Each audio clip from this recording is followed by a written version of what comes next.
saying that within an hour, you should have started antibiotics. Fluids are going. You are monitoring urine output. You are monitoring consciousness level.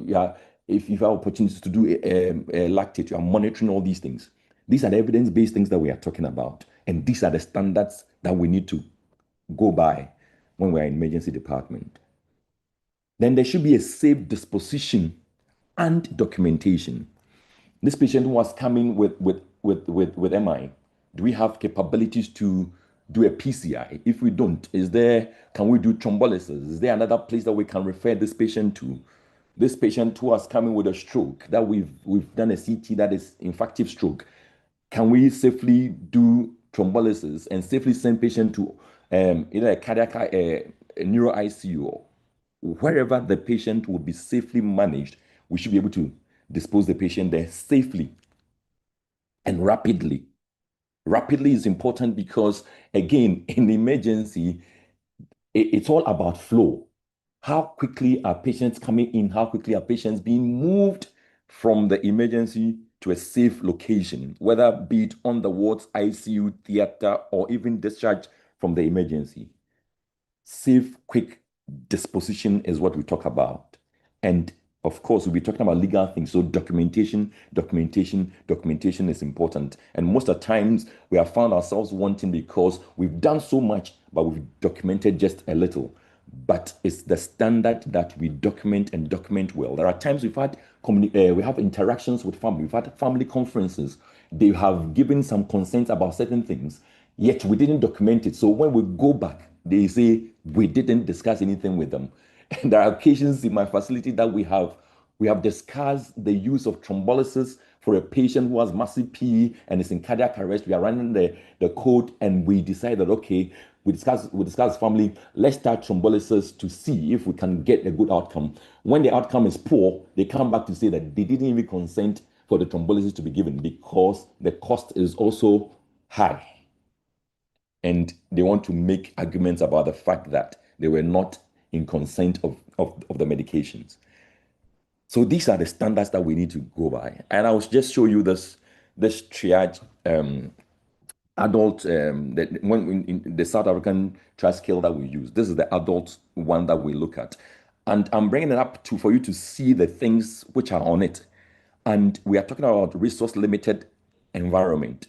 And to show that the things that we need to measure for our triage, which is the first step in emergency, we don't really require much. You are looking at the patients, whether the patient is coming in mobile or not. You don't need any machine to determine that. You are determining respiratory rate for the patient. All you need is a stop clock and ability to count. And being trained or having been trained on how to determine or count respiratory rate. Same goes for the heart rate. Systolic blood pressure, the SPIC is all that we need. If you have a Dynamo, it's able to do virtually all these things for you. Temperature, low reading thermometer is all that you need. And I think for us, in some environments, it looks like that a lot more people are using the gun thermometer, the infrared thermometer, which in some environments, in a cold environment and all that, we think that it's not really giving us good readings. However, it's very easy to use, so everybody would want to do that, would want to use that. I think we need to look at it and really see whether it's really helping us determine the temperature of patients that are coming to us. This is just by the way. The other aspect of this scoring is determining the consciousness level of the patient. And we are using the AVPU, alert, verbal, pain, unresponsive. Is the patient alert? If the patient is not alert, is the patient responsive to a verbal stimuli? If not, is it to a painful stimuli? If not, is the patient unconscious? And that's all that is required. Anybody trained in this will be able to score the patient on that, and whether the patient is coming with trauma or not. And so this triaging thing, you don't require much to do it. You don't require machines which are beyond us to be able to do it. I mean, I mentioned earlier that I'm in Bimbila, and yesterday just went to someone's house with my SFIG and my uh, uh, stethoscope and all that, I was able to triage a patient easily, even out there, not even in the hospital. So it's a very easy thing to do. And all that is required is training. And anybody, having some studies I've seen that enrolled nurses, assistant trained in this are able to do it perfectly. And the more people do it, the more they become familiar and the more they become efficient and faster in doing it. So it's always good that people are stationed at the triage area for a longer period of time with that experience, they're able to do a good work at it. Now, let's look at what is happening. I mean, in our context in Ghana, we are having ED length of stays that are, I don't know about your hospital, but usually is going beyond 2 days. And most facilities or most hospitals do not have enough beds in the emergency. And the fact of the matter is that we don't need so much beds in the emergency. Again, I'll repeat, all we require is flow through the emergency. There are facilities in the States and in Europe, they have maximum beds up to 10 in the emergency, yet they are seeing 300,000 cases annually because there is flow. We are doing about 2 days. They are looking at ED length of stay of 4 to 6 hours. Can we do that? That should be the standard. And if we can do that, then there will be no bed clocking in the emergency. Using my hospital as an example, we have a maximum of 27 beds. We are seeing around 40 patients a day. So if we don't empty the emergency department every single day, there will be no bed syndrome. And the no bed syndrome is only when the emergency is full. It doesn't consider whether there are empty beds on the ward or not. It's only when the emergency is full that we think that there's no bed syndrome. And we should have a way of emptying the emergency every single hour, patients moving out of the emergency. In Ghana, we have delays in getting labs done and getting results back.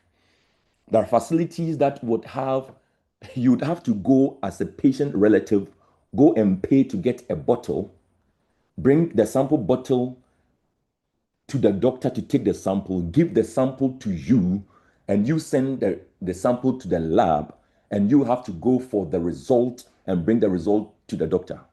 That obviously would result in delays.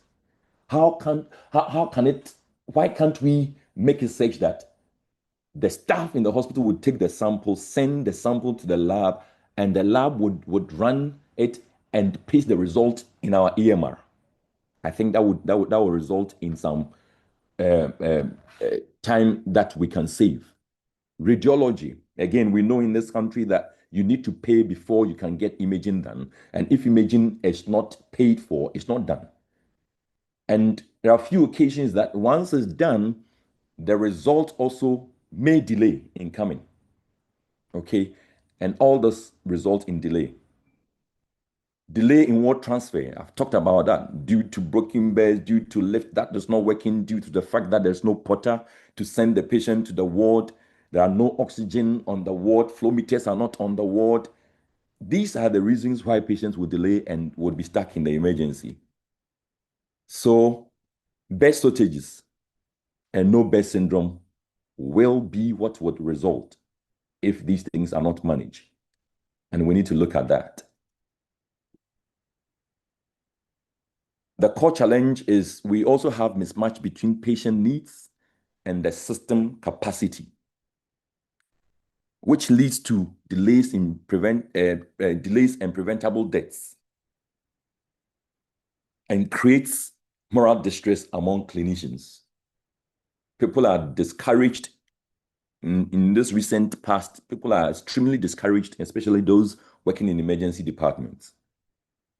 And I want to look at some few principles here. Standardization. We need protocols and checklists which would improve patients' outcome and patients' care. We need protocols, and I know that quite a number of us do not have protocols that we work with. And that is important. For us to have the standard of care, we need to have protocols that we go by. we must be able to, when a patient in trauma, a patient who had trauma comes, we should be able to implement XABCDE method. X standing for exsanguination, A for airway and C-spine immobilization, B for breathing and ventilation, C for circulation and hemorrhage control, D for disability, E for environmental control. Control the temperature and we expose them. We should be able to do this all the time for all patients. And if we do this all the time for every single patient who presents to us, would gain mastery over it and would do it within a short time and will be able to identify every life-threatening condition that they may be. We have a lot of sepsis in our system because people would have infection and they would dilly-dally and come in late. We have a lot of sepsis. We need to have sepsis bundles. We need to have trauma bundles. And it's more about consistency rather than complexity. We being consistent in the things that we do this all the time, rather than having complex things that we need to use. And that is one of the things that I want to share. Principle number 2 that I've been talking about is triage. Triage is the backbone of emergency care, where we are sorting patients into what their needs are and what we have, the resources we have to take care of them. It's very important. They're sorting them out. And it's the first thing and should be done 100% of the time. It should be done 100% of the time because the fact of the matter is that you cannot look at the patient's face and know that this patient's saturation is 88 or 100 until you put the pulse oximeter on the patient. You will not be able to know. So we should triage them 100% of the time. And then based on it, make decisions as to what and where the patient should be managed 100% of the time. And as I mentioned, we are using the South African triage scale. I know other places may use something different, but this is what the Ministry of Health talks about, the South African triage scale. We need to prioritize what is critical from what is not. And again, the triaging is what helps us to do that. And once we triage, then we can know that it is not about first come, first served. It's about who has the need for care now. And that should be one of the principles that we apply in the austere environments that we have. It's even more needed in the austere environments that we have or we find ourselves in. That is the only way that would be safe. Team optimization. We need to delegate responsibilities to everybody, including nurses, junior physicians. Even there are times in other facilities, my facilities, for instance, is the policy of the hospital that everybody working in the hospital is trained on BLS. So you can have a porter who is doing BLS. And we can easily shift tasks around because, again, we say that we have shortage of staff. So everybody should be on board. Everybody should be part of the team that we can use to take care of patients. Because again, if a porter is in a room of patient and a patient has an arrest, cardiac or respiratory arrest, that porter should be able to identify that and call for help. So the teamwork is very critical. And we need to implement protocols for timely escalation. And we need to strengthen the capabilities of even our ambulance personnel and have organizational systems to achieve better results. And that is what we need to do.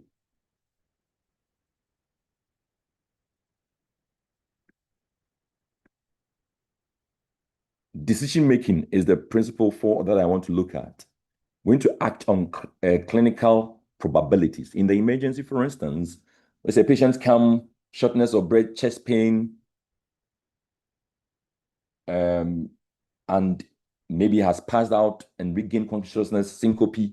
He comes, I should be able to apply some clinical decision rules, such as maybe Wells for P, to come to some diagnosis or differential in my mind that I'll be working with.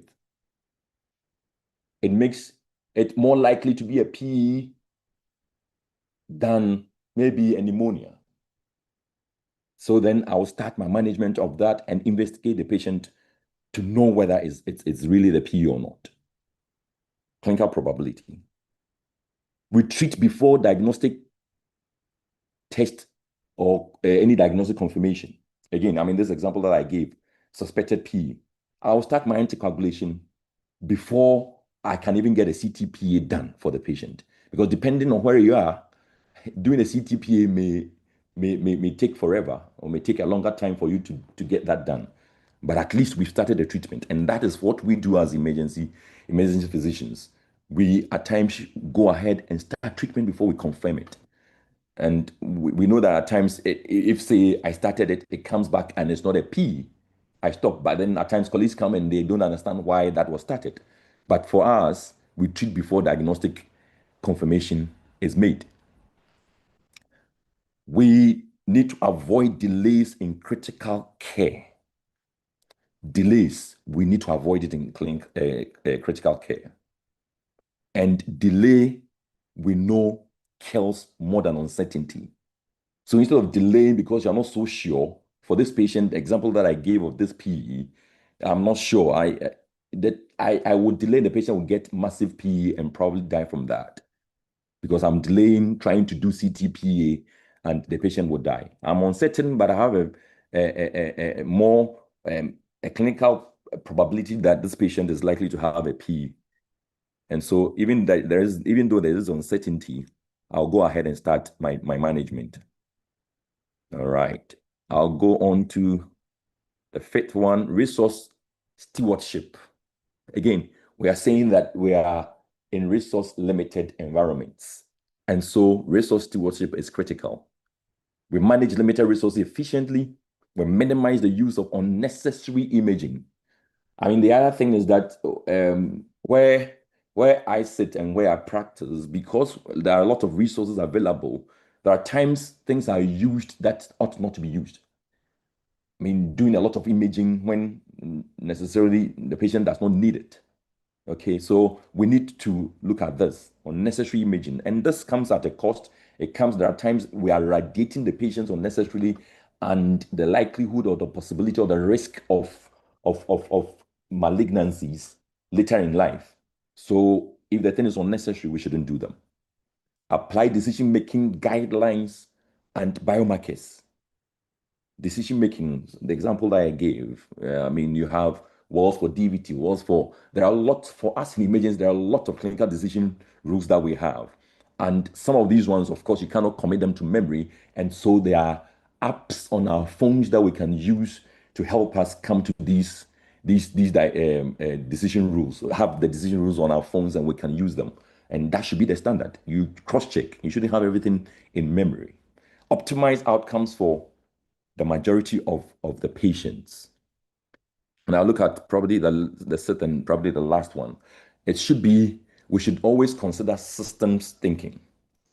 It should be about a system. It's unfortunate that at times we are looking at individuals, but failures typically stem from systemic issues. And we need to enhance workflows and be able to escalate our processes. I don't know how many of our EDs in Ghana have escalation plans, but we need to have that. Systems, we are talking to one another. We are having things working together. That is what we are talking about. So we address system level problems rather than focusing solely on individuals. And that is what this principle should be about. Now, if some few other words, time is almost up. Quality and accountability is critical. We need to be able to do clinical audits and mortality reviews to look at what is happening in the emergency, because we are talking about standards. Are we meeting standards for the things that we do? We are supposed to be able to triage patients within 5 to 10 minutes of they presenting to the ED. Are we meeting those targets? Patients who come in, as I mentioned earlier, with suspicion of MI, ECG is supposed to be done within 10 minutes. Are we meeting that timeline? CTs for strokes, 25 minutes. Are we meeting that timelines? So we need to do these audits. Patients who are coming in with sepsis, are we able to start them on antibiotics within an hour of the diagnosis? If not, what are the lapses and how can we plug those lapses? Patients are dying so much from sepsis. What again is the problem? So these quality improvements and quality assessments are quite important. We need to be able to detect deaths that occur or that could have been prevented, preventable deaths. Patients coming with trauma, they have bleeding profusely. Are we able to activate massive transfusion protocols in our facilities? Most of our facilities, we are unable to do that because we don't have enough blood in our blood bank. So we are not able to do that. Are there other ways that we can go about these things? The patient was bleeding massively. Was there even tranexamic acid to be given? If not, what can we do to stock tranexamic acid in our facilities? So identify the preventable deaths and what really accounted for them.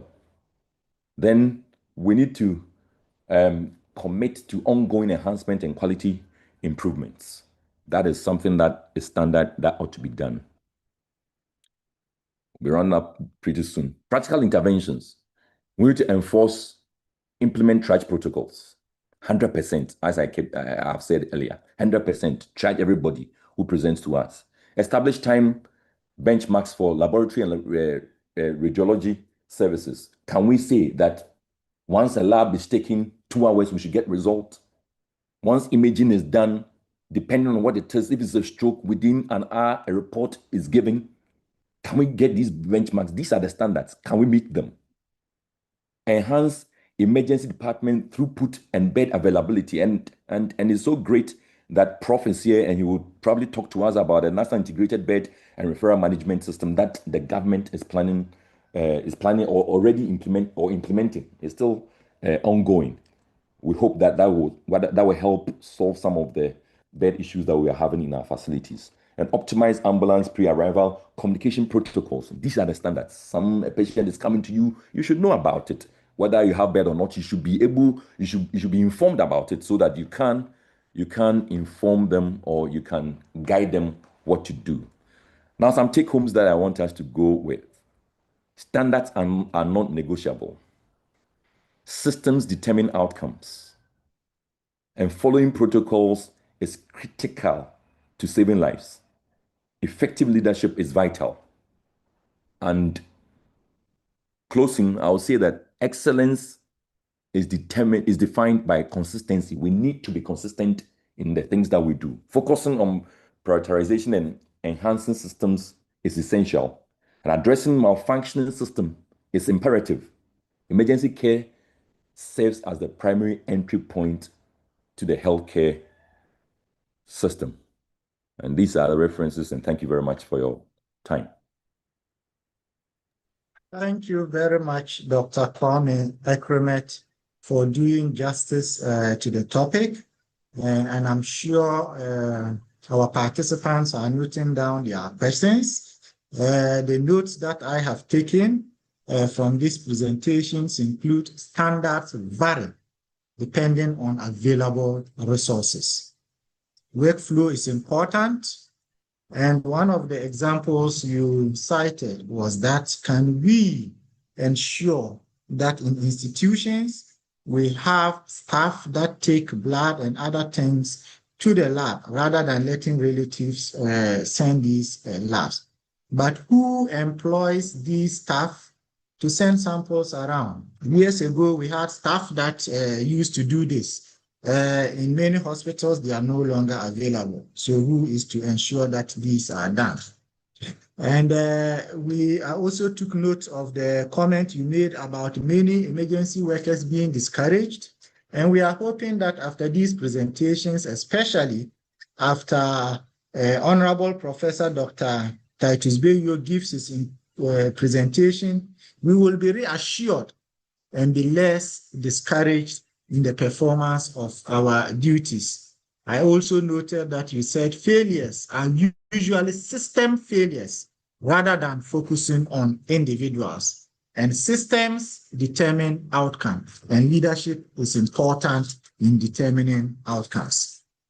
Professor Titus Bayo has requested to give his presentation because he's all the way at Lambousier and has been able to temporarily get a corner that he has network and wants to give his presentation before his network goes away. So Professor Titus Bayo will be presenting to us on government policies and things government has put in place to ensure that our systems work better, our referral systems are up to date, and that health workers will have what they require to deliver safe and effective care. So that years down the line, we will not wake up again discussing no bed syndrome. In fact, 8 years ago, we had Prince Anthony Opoku, who died after visiting 7 facilities in his car. In 2026, we are discussing another one, Charles Emisa. We are hoping that in years to come, we will not have this discussion again. So Professor Titus Bayo, the audience is yours. You can give your presentation. All right. Thank you very much. I hope my screen is visible and yes, and that you can hear me. Visible. Yes, we can hear you. All right. Let me thank the organizers for inviting me to make this presentation. I would make it on behalf of a team that has been working in the background to find a permanent solution to our bed management system and referral management system. And let me thank Dr. Ekremet for a wonderful presentation. There's a lot to learn, a lot of takeaways, and very thought-provoking aspects of his presentation. But I will do this in some few minutes, and then I will share a few thoughts on some few things I've also picked from his presentation, and then it should all guide our discussion going forward. So sometime last year, we had a discussion at the ministry. The board of the Ministry of Health had a discussion with the minister, and the minister commissioned a group to work on finding a solution to no bed syndrome. And it was clear in our minds that it's not a number of beds that we will have. It's a systemic challenge, but we think some few things can make this better. And one of them was that we wanted to have a visibility of beds. We also wanted to make sure our ambulances do not move blind when they carry patients. So we thought to see that in this IT era, can we come up with anything that can help? I'm happy to announce, and through this presentation, we'll see that this is far advanced in development. And so I would go through a few of it, and then I'll share some thoughts on other matters. So this National Integrated Bed Management and Referral System is being done by the Ministry of Health. It is going to be owned by the Ministry of Health. And it's, as I said, was commissioned by the minister himself for us to put heads together. We got some IT tech guys to come together to look at what we can do. And what we realized based on our challenges is that the system in Ghana currently is that we have for about 40% of referrals are delayed due to unknown bed availability. And I think all of us in practice can testify to that. Sometimes when you're in a private practice, you want to move a patient to a bigger government hospital and you'll be calling, you are not getting any response. And the ambulance service will not move a patient from you until they are assured that someone will take that patient. So that is the issue. The other thing is that about sometimes people are contact close to 6 hospitals on the average in a referral, and that happens especially in Accra. And there's no national real-time bed dashboard system that can allow us to see. So our system is under pressure because the Ghana secondary and tertiary facilities lack a unified real-time view of the availability of beds across the national network. As I mentioned, referral clinicians will make a lot of calls, and a lot of us can testify to that. The biggest challenge is our ambulance service that will always fly blind, trying to find a place. Reason why, if you are doing pre-hospital transfer, they will pick. But if it is inter-hospital transfer, they will insist that you guarantee a reception or receiving hospital before they will move. And then there is no national command center to coordinate this. There's a command center set up during Ebola and one during the COVID that we use, but doesn't have anything related to bed availability management or referral coordination.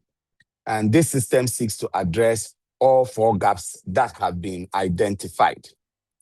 So what the system will do? 3 core functions. It's going to give us real-time bed tracking. In other words, we would know in all enrolled facilities, every clinician hooked onto the system will know bed availability, what is happening to every bed at any point in time, and the different types of beds that are available in different hospitals. It will lead to smart referral coordination because it matches patient needs to available beds. We all know that the hospital have different kinds of beds based on kind of specialists that are available and ancillary support services. So this system is categorizing beds accordingly, according to the resources and guide referral. So even when it is AI backed. So if you just input your data of the patient you are referring, it can give you suggested facilities where that patient can receive care. Then if you already have an idea where you want to, you select, and then immediately you can check availability. And then it brings in a national command center for integration. This national command center is synced with our National Health Exchange. It's synced with the games, and then it's going to be synced with this system, as well as the component of this system that is being deployed in the ambulances, so that the Ghana Ambulance Service, the Ghana Health Service, teaching hospitals, regional hospitals that are in this first phase will all be hooked onto it, and the command center can view everything. And each facility will have a mini command center that would lead. So this is the network structure. We will have all 7 teaching hospitals, and I can say that all of them as of today have had their command centers set up. They've had real-time, they are tagging their beds now, and we are scanning and entering the beds. I'll give some details of that later. Then regional hospitals, all 10 regional hospitals existing. We know municipal hospitals that are suddenly being called regional hospitals. In practice, there are no regional hospitals, but their designation just changed because the place has become a region. So those hospitals are not included. There's 7 original regional hospitals, 10, what I'm referring to here. The Ghana Ambulance Service, all their facilities will be part, and then some selected GHS facilities. And the later stage, we want to add private hospitals, especially within the cities that have capacity to manage some particular cases. So bed tagging is ongoing, and I would explain that. So the referral journey, when this is set up, step by step, is that step 1 is this. I'm referring to inter-hospital referral, hospital to hospital referral. Clinicians will meet the patient, determine that the patient requires a transfer to another facility or specialist, and can check the bed availability. Then they can check a live dashboard that will tell them real-time bed availability across those facilities. Then they can initiate a referral. And when they do that, the receiving facility will receive the patient clinical summary in a pre-arrival notification. All this is visible to the National Coordinating Center, and people are going to be working there 24/7, and they are monitoring what is happening everywhere. It also has quality control inbuilt, so that if people are not updating, people are not responding promptly, then all that can be visible there. And there's a national steering committee that is overseeing all of this. So, and all the teaching hospital CEOs are on it. So they will know how their staff are responding to make the system efficient. Then the ambulance service that will be part. So if they are dispatched based on this referral, they know they can pay from here, and there is certainty where they are going to. And the pre-arrival notification means that the receiving facility gets to prepare for reception, and then once they receive the patient, transfer is complete. There is function for reverse referral or back referral, as we call it. And then sometimes patient may have to reroute and route because there may be changes in the receiving facility or patient condition may change. The ambulance team crew can update the patient information on the system, and the system can suggest new facilities that they should send that patient to. And once they select a particular facility, they receive the pre-arrival notification. So it's a two-way communication, but with a central viewing authority. That's the National Command Center. And because systems can fail, the human element is there. And so those are the command centers are also fitted with the necessary telecommunication gadgets to be able to intervene manually where there are challenges, so that it is not you, the doctor, that wants to send your patient away, that will now be checking if you know any doctor at a particular department or ER. So what's the role of clinicians like us? And why did we deem it necessary to use this opportunity to brief us? I must say that this is the first time we are briefing any GMA group, and I thank the Northern Division for a prompt response to what is a very raging national issue. So you are the referring physicians, so you need to know about it. You initiate the digital referrals through the platform, view live bed availability at all connected facilities before deciding to refer. You may also be the receiving clinician, and we want you to know that you'll be pre-notified. And when you are notified, everything is time-stamped. And so we can use it for quality and for auditing to see what is happening everywhere. You will have situations where patients will just arrive on you without you knowing that they were coming. Ward and nursing staff will be updating the bed status in real time. They are giving a timely interval. The discussion was hourly. Some are suggesting 3 hours, where there's in the normal bed wards where they update. And to make things easy, we are doing barcoding. So you don't need to go and type in actual bed state or write with paper. No, you'll be given a tablet that they just scan the bed, and the 3 options will come up. Is the bed occupied? If it's occupied, the patient details will already be there. If the bed unavailable or bed is being cleaned, all of that will show when they scan the bed, and where they need to make changes to that bed state. They will do it in real time. The data will be populated in that hospital's command center and then replicated in the national command center. So this is what it is designed to look like. And then the medical director, head of department, or CEO, as the case might be, has visibility in their hospital dashboard. So there is a command center there, but the head of the facility will also have this installed in his office, so he can see what is happening. The ambulance service and the dispatch staff, their clinical staff and dispatch staff are also going to be available.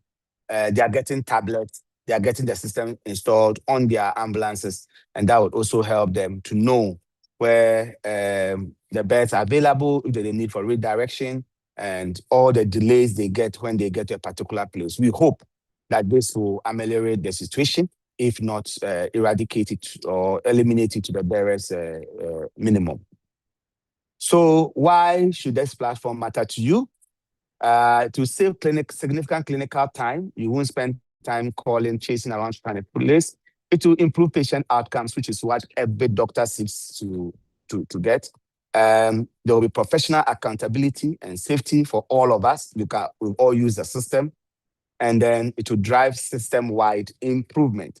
Different efforts have been made in the past when we have such tragic incidents. Recommendations come, but we've not been able to move them to the next level. And now we'll suggest a few things that we think are accounting for that.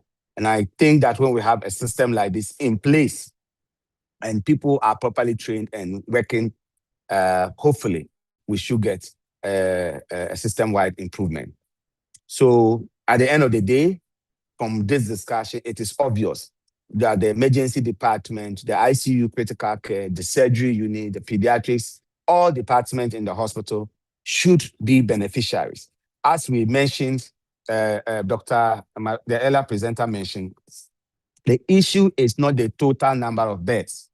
It will shock you to know that in Kolebu, our bed occupancy has never passed 60%. So why is there always no bed? And as the emergency physician mentioned, it is no bed when the emergency is full, finish. So how do we improve the flow? Why is the patient not being moved? If we can tell that this patient has been on this emergency bed for 3 hours and nothing has been done, we should be able to know why. And someone should ask questions, because sometimes there are real systemic problems, but I maintain that the human beings are part of the system. And so attitudinal issues also affect the system. And sometimes we excuse very serious attitudinal challenges away just by blaming the system, where we should really sit and fix them and get things to work. So if there is a patient coming from a referral hospital to a teaching hospital, we know the patient diagnosis. It's coming from a colleague doctor who knows what the patient is coming for. Why should that patient go and take a bed at the emergency? These are minimum administrative things. And then someone will just say, we will not take. They have not even contacted the other department that is going to manage the patient consequently or subsequently. So what happened? So there are a few issues here and there that we all have to look at. But something like this is going to give real-time visibility to all of us to know, why is my emergency ward choked with medical patients when the bed occupancy, current bed occupancy at the medical block is only 32%? Why? Is it that labs are delaying at the ER? Is it that a review needs to be done and it's not being done? Or is it that I'm waiting for an imaging, or somebody waiting to pay something? Or what is accounting for those systemic delays? And let's remember, systems work everywhere because people are also disciplined and obedient and committed to getting the systems to work. And if that level of commitment is not there, and there's no visibility of what we all do, then people are happy to find nice way around issues. But I think that when we can all audit what we are doing real time, it will help us to do what is best within our ability. Because truly, if we all can ensure that there's a continuous flow of patients at the ER, many of our hospitals, we have almost close to enough ER beds that we can manage with, if you complement that with the regular beds in the ward. So what has been done so far? We got very active much earlier, but we actually went into the actual phase of work from April to June. From last month, we started setting up the architecture. So infrastructure made a presentation to all the teaching hospitals. The National Command Center is fully set up. Many command centers are set up across all the teaching hospitals. And as of last week, bed tagging has begun.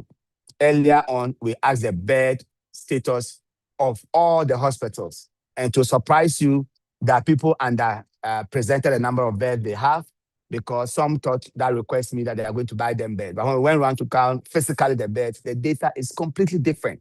And so if we are not sincere to ourselves, no matter the system you put in place, people find ways of beating that system. And so we report, for instance, in Kolebu, most of the literature has said that Kolebu is 2,500 bed capacity. When this request was made, the total bed that was submitted from Kolebu was not up to 1,500. So is that the real case? But on the ground, as we are counting and tagging the bed, the data is telling us something different. And that was across a lot of facilities. The teaching hospital CEOs, ambulance service CEO, all of them have had proper briefing on this system. And they have bed management people in the various hospitals, IT people that have joined. And this coming week, they'll be going for training on SOPs and how the system can be used. And then we'll do a pilot launch towards the end of this month, when we have done the user training and a final test run, which we are estimating to be around the 27th to the 29th of May. And from 1st of June, all things being equal, we should do a pilot launch involving the teaching hospitals, the Ghana Ambulance Service, the National Command Center that will go live. We are doing a lot of test runs in the background, but we'll do a proper pilot for this. And then once it's okay and we review it, then we roll on the regional hospitals as well. Then we expand to the regional hospitals according to this schedule. And our goal is that by end of year, all regional hospitals, all teaching hospitals, selected hospitals, quasi-government hospitals should be on board, and the system fully operational. And then we can do have a better system that is working. Of course, being an IT system, there are likely to be challenges, but as we run it, we'll find the challenges and we will fix them. So what the system will give us is that you check one live dashboard and everything will be available. There'll be evidence-based referral, routing match to current capacity and specialty. The ambulance service will dispatch to confirm places with pre-arranged receiving beds, and a complete audit trail of all referrals, outcomes, and transfers, including back referrals, where we can send patients back to lower hospitals that referred initially so that they can take and then manage. So together, it is our hope that this system will help us transform patient care in Ghana when we expand it fully as outlined. But I will then mention a few other things that are under consideration at the ministry level. These are in discussion, and I think we when the time is due and there are stakeholder consultations, we should get involved and make our views known. There are plans to legislate emergency care in this country, and this is because other countries have tried it. Why? Because in the US, they passed the MTALA after they were getting the same problems that we are having here, where patients will go to hospitals, they will not be charged. Minimum things will not be done. People refuse to take the patients, and all sorts of bad outcomes were happening. It is now mandatory, and hospitals are fined. Practitioners can be fined if you refuse to assess a patient, at least minimum a charge. Currently, in the absence of law, then we use medical ethics and other international laws that guide the practice, and national laws that define health as a basic right and your right to emergency care. So there are plans to get an act that will legislate emergency care in this country. And at the appropriate time, when we get to stakeholder consultations, colleagues should do well to make input into it.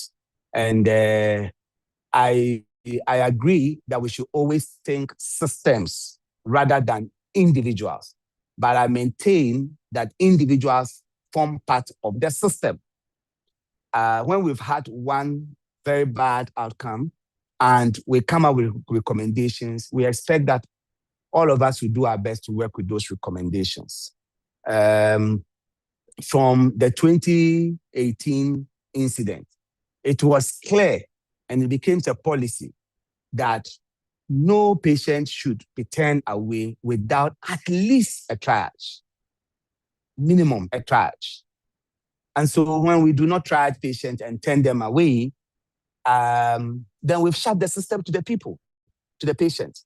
So how do we blame the system for such a situation? This is something I think all of us should think about. I have monitored carefully the conversations following what has happened. I'm not going to go into it because I sit on the board of a teaching hospital, and so I will not state a position on any aspect of it. But just to emphasize that the barest minimum we expect of everybody working in any emergency, even if your emergency is full to capacity, and a pre-hospital patient arrives there, minimum, let's triage. That is my appeal. And let's not shut the system to the people and blame the system for bad outcomes, because those people never had the chance to even interact with the system. If they had the chance to interact with the system, then we can say that the system failed. But if we shut the system to the person, how do you blame the system? We should think about this. So I would end here and also say that in terms of, there's also a plan to have a national emergency center. Currently, the ministry has identified a facility around 37 Military Hospital, built by the World Bank much earlier, temporary placement to work for 15 years. And the plan is to transform it into a national emergency for catastrophic emergencies of large proportions that overwhelm our system, and how we can use such places under those circumstances. You know, based on our normal daily running, you cannot create just a parallel system. Everything must be fixed within the system. So it is better that within our various hospitals, the systems run, patients flow, so that emergencies are not choked up. But sometimes you can have mass casualty situation, and such temporary places become very, very important. So a lot of thinking is going to how such a place can be used for such large proportion or massive emergencies that simply overwhelm the system, and it takes the system time to recalibrate. So I will end here and say thank you to the presenters for the opportunity. But when you are, wherever you are, if you see this system come through, let's see how we can all help to make it fully operational. Let's make sure that if you are in a management position, that the staff there are playing their role. If you are a clinician, make sure that people are doing what they are supposed to do in terms of updating the bed states electronically, so that the system will work. Because what makes our system fail a lot of the time is the human element in the system. Thank you very much. Thank you very much, Professor Bayu, MP for Lambesia, former General Secretary of the GME. I'm sure if it was an in-person meeting, we would have given you a round of applause. So we thank you for your presentation and all the plans and those things that you have started implementing. I hope you have permission to share your slides. The audience and the organizers are going to keep tabs. We are going to monitor the implementation of all that you have told us. And we hope that after implementation, we'll continue to troubleshoot to find out where there are other lapses, so that we fix it, to ensure that years down the line, we don't come back to the same problem. I hope that your network will remain steady as we take the last presentation, and then we will have questions and answers. Questions have already started coming in. People are wondering, in the emergency, when I need a lab test that the patient cannot afford, or is not available in the hospital because of which there are bad outcomes, who takes the fall? In what situations will I be held negligent and not the system? So to help us answer these questions, we have Dr. Emmanuel S.K. Donko. He is the administrator of the Tamale Teaching Hospital, a practicing lawyer and part-time lecturer.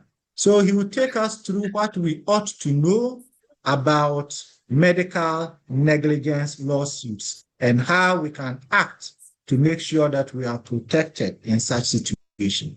Dr. Donko, your audience. Thank you very much, Dr. Cosmos. I just hope my slide is showing. Is that clear? Is my slide showing, please? Yes, your slides are showing and we can hear you. All right, thank you very much. But just a little correction. I teach part-time in the business school. I teach law part-time in the business school. So let me get that right. But before I start with my presentation, I just want to touch on a few things that Dr. Ackerman mentioned, which are very key for me. He alluded to the fact that looking at what happens everywhere around, there are some preventable deaths. That's one. Two, standards are not negotiable. You mentioned that. Documentation. These are very vital. Very, very, very vital. And as I do my presentation, I'll just touch on a few of this. So I want to thank the presenters for giving me the opportunity to share my thoughts on this topic. And I would have to take the opportunity again to acknowledge colleagues on the platform and I bow before senior colleagues as well. The topic, medical negligence and improvisation in resource-poor setting, what the doctor should know. I think the doctor should know a lot of things. And if I am permitted, I would indicate that every facility in the country, the default setting is that they are operating with limited resources. There's no doubt about that. But again, I must indicate that I am doing this presentation as a lawyer and not as an administrator. So I would close my eyes to what administrators should do in hospitals, but I'm speaking to it as a lawyer. Things that should happen and things that the law will not allow. So, improvisation generally occurs when you have limited resources and you have emergencies, but you want to deliver health services. It is good to deliver the health services. But what should the outcome be? The outcome should be what would be expected of the system. It should not fall below the required standard. That is not negotiable. I think Dr. Ekrem mentioned that. Standards are not negotiable. So, my presentation would be on three main themes. I have some expressions that I've stated.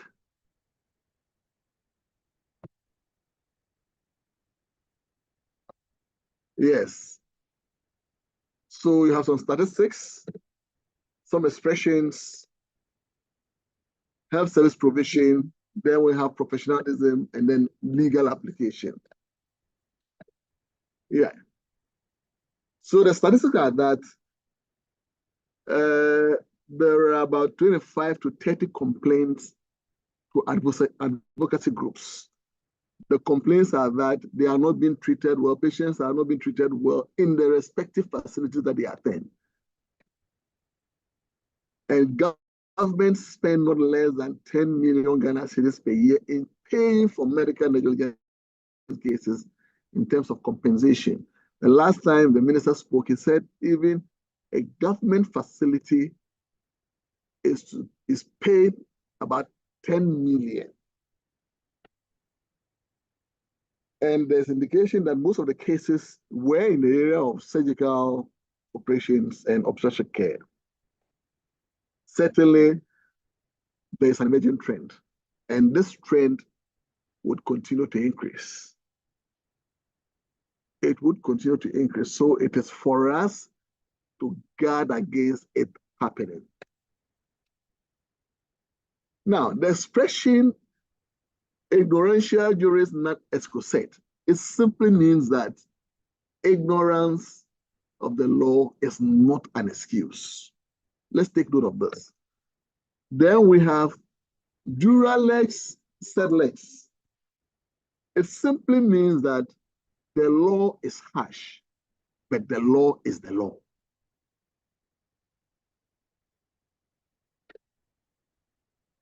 Then we're talking about negligence, doing things that fall below the standards required. But this is what researchers are saying, that it is held that each doctor does his or her duties in a wrong way at least once in his or her career. I guess this is true. And if it is true, the only thing we'll pray for is to pray for luck. Say that when this happens to you, it does not happen to a patient who is a litigant or whose family members are litigants. Certainly, once this happens at a time or on a patient who is a litigant, then there's a problem. In health service delivery, Dr. Ekrem mentioned a lot of these things. It is expected that medics or health professionals are trained in basic life skills advanced cardiac life skills, rapid management of acute trauma, pediatric support system, and so on, so as to recognize critical illness. Again, in our emergency setup, we are expected to have a triage. I think this is a model adopted from South Africa, a resuscitation zone, observation zone, and an ambulance way to allow for flow of patients.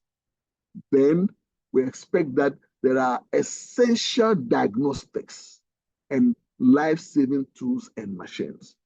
And the policy is that within 48 hours, you have to attend to whoever comes, and financial resources should not be a burden or a barrier.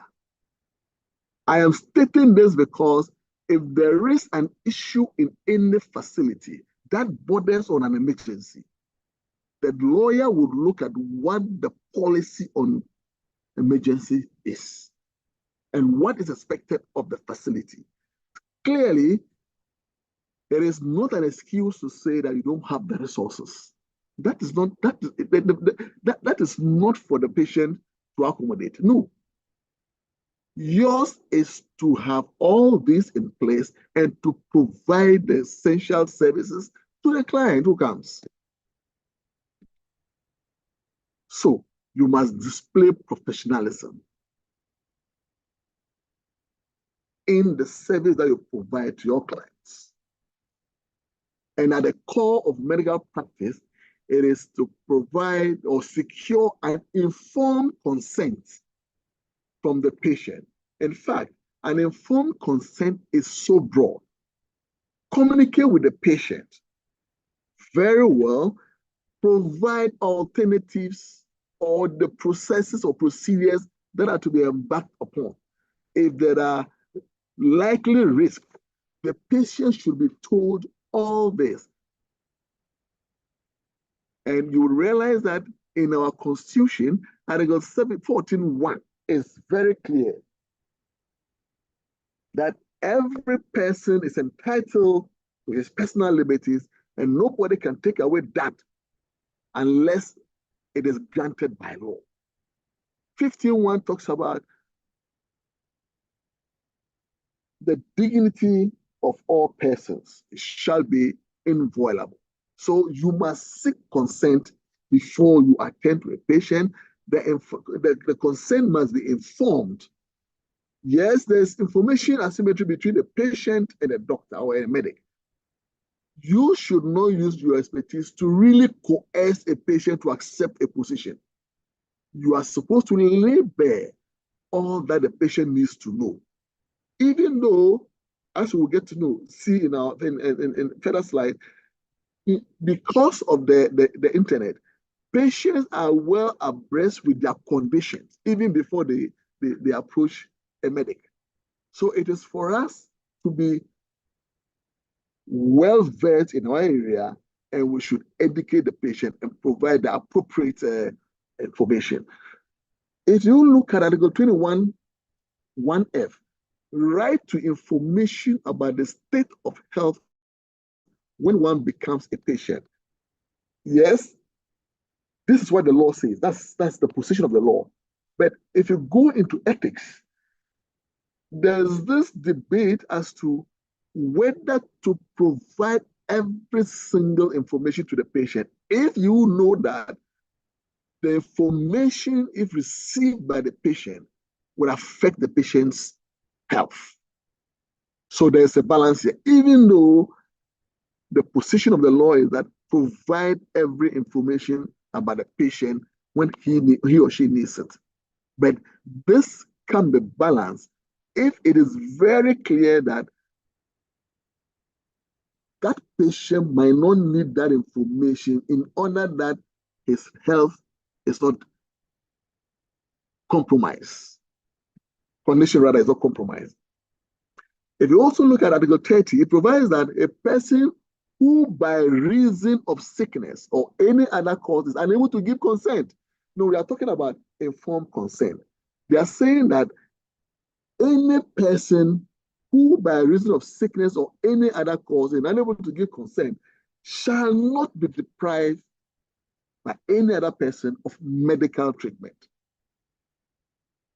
It means that under situations of emergency, you do not need consent.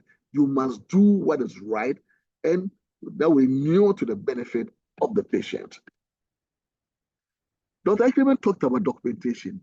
This is very, very, very vital, because without documentation, you cannot express or show that this is what you did. Documentation is key, and it must be kept and protected.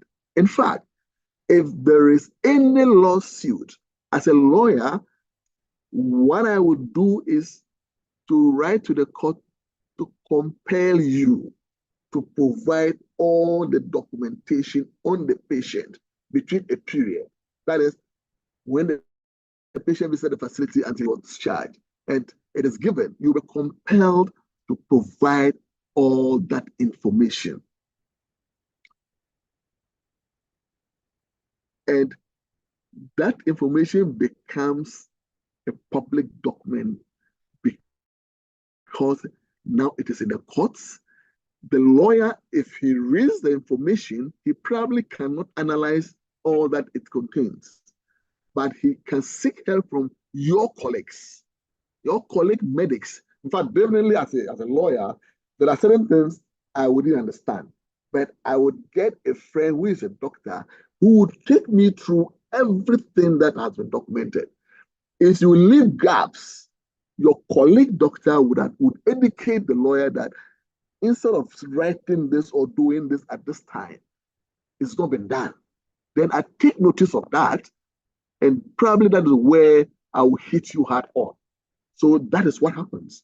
So you need to have accurate documentation, and it must be safeguarded. The good thing is that the electronic documentation, the electronic system that we have, the moment you log in to put in information, you hardly can edit it. The time is there. The person who entered the system is there. So this is a good thing, except that we need to ensure that the information can readily be available when needed. Again, as a professional, you must see every single patient as a potential litigant. Every patient that you are dealing with, see that patient as a potential litigant, because you never can tell who will activate the process. And we'll be seeing very soon that there are about 5 or 6 ways that a patient can get at the medic.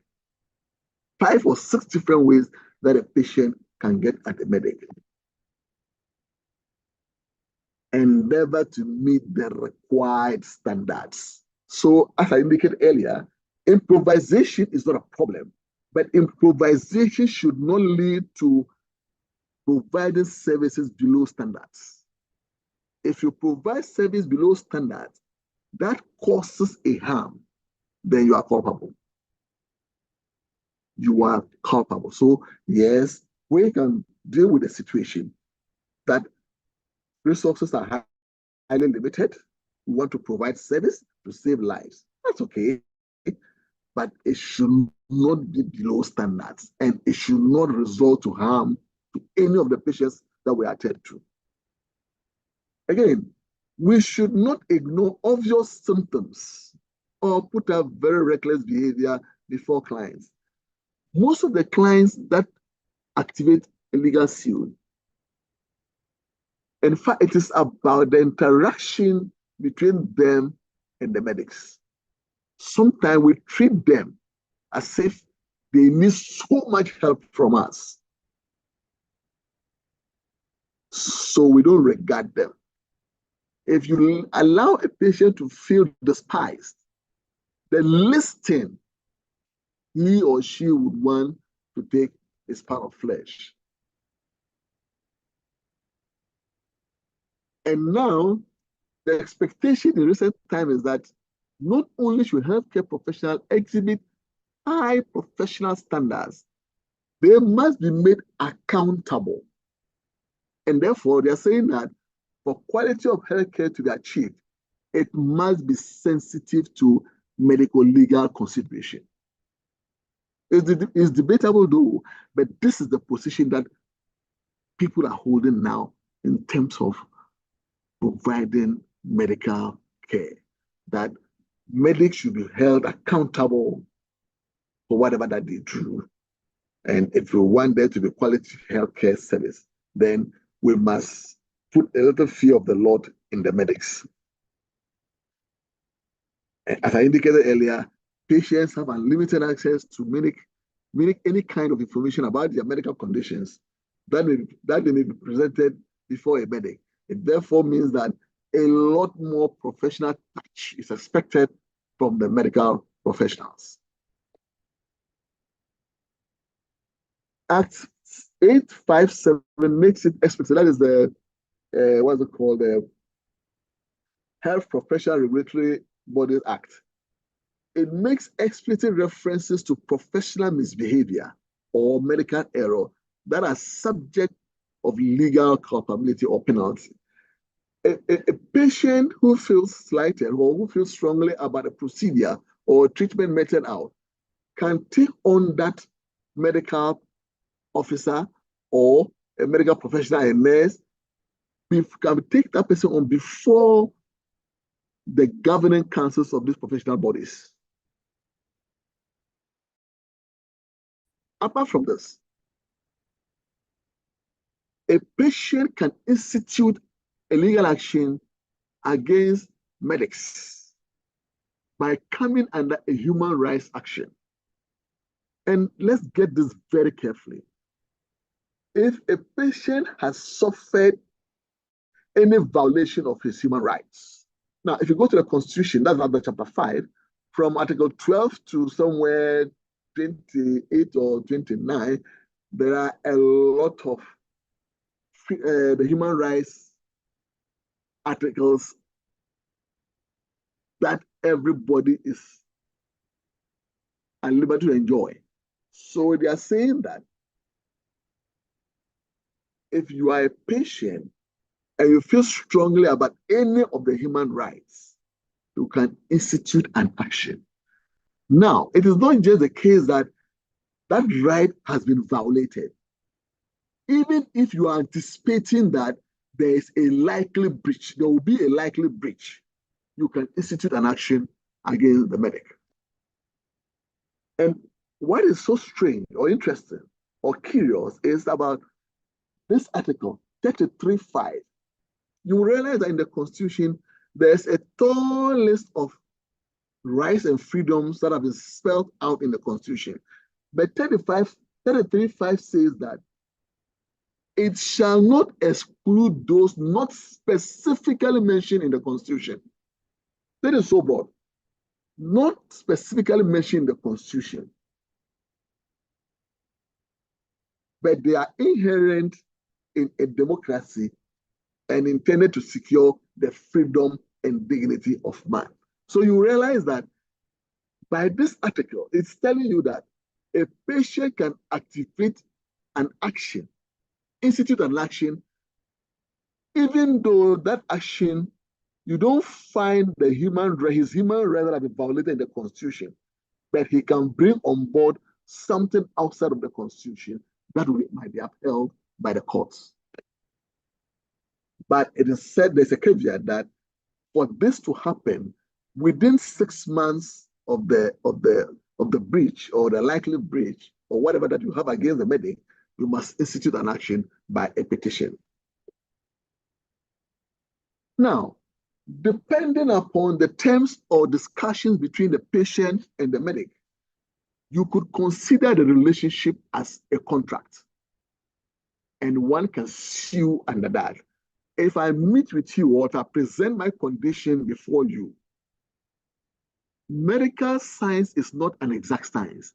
So it is not for you to say, I would cure you for certainty. No. If you tell a patient that your condition is something I would treat, then he's taking you for your word and he's making himself available for treatment. And if it fails, then you have breached your side of the bargain. It is contract. So if you are treating a patient it is not for you to give him 100% assurance that it's a deal, it's a done deal. If that happens, you are likely to go under the veil. Now, there could be a legal or criminal prosecution of the medic, even though the maximum sanction that could be meted out would be 3 years in prison. I've kept an asterisk here. Personally, I am one of the persons who are against this law, because if you look at Section 82 of the Criminal Code, it is tagged at special provision. And the special provision says that if you are carrying out either a surgical or a medical procedure in good faith, even if you intended to kill and you did kill, your punishment should be that you did not have the intention to kill. So when that is even established, the criminal prosecution cannot secure a conviction beyond 3 years. Because the law again has distinguished, if you watch section 68, 69, and 72. Section 69 talks about causing harm. And if you cause harm to another person, the penalty is a second-degree felony. And that can be, you can go to prison for even 100 years, whatever years. But if you are a medic, the law is saying that the harm that you have caused should be treated as not having the intention. In fact, I must indicate that I have authored a paper to be published soon titled "The Gossip of the Stethoscope." The gossip around the stethoscope, limiting criminal liability of medics, the case of Ghana. So that is it. So even though criminal prosecution can be even instituted in Ghana, I have not so far come across any criminal prosecution, even though it is in the law. But even being in the law, it is highly limited. The most common claim in suit is in tort, where the claimant or the plaintiff issues a writ to commence an action against either the medic or the hospital or both. Lawyers normally would go in for the institution unless the patient really has an axe to grind with the medic, because whatever it is, you can leverage on the size of the facility if you succeed in your claim, as compared to the individual medic. Certainly, once you are trained as a medic or you are in the hospital, you receive patients. You owe them a duty of care. Ensure that that duty is not breached. But if that duty is breached and there's a harm caused by, or harm or damage caused by the breach, you may be culpable. Now, we must look at a few of the ways to, as it were, try to limit the medical errors. One is that staff must be abreast with developments in their field of medicine. We need to learn and keep up to updates. You must seek help when the need arises.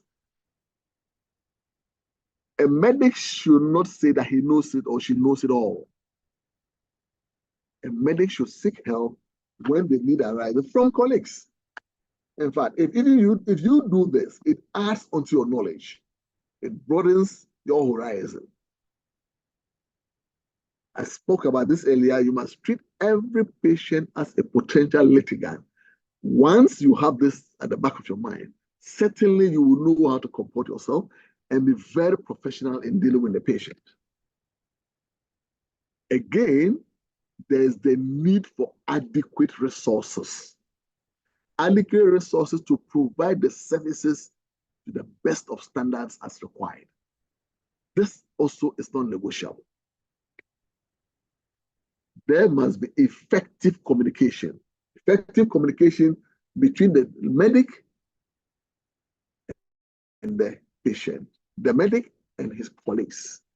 In fact, it is even held that when you consult the patient, at the end of the day, you try to get the patient to speak to you as regards all that has been discussed, to see whether he really understood you and can go home with all the information that you have given the patient.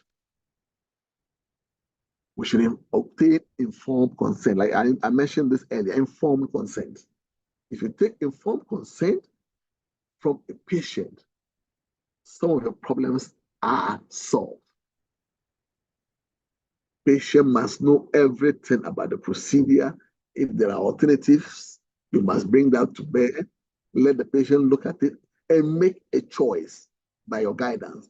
You don't enforce anything. You don't influence. You don't overbear the patient to actually take what you want done. And then you must manage the patient's expectations. That is, you must under promise and over deliver.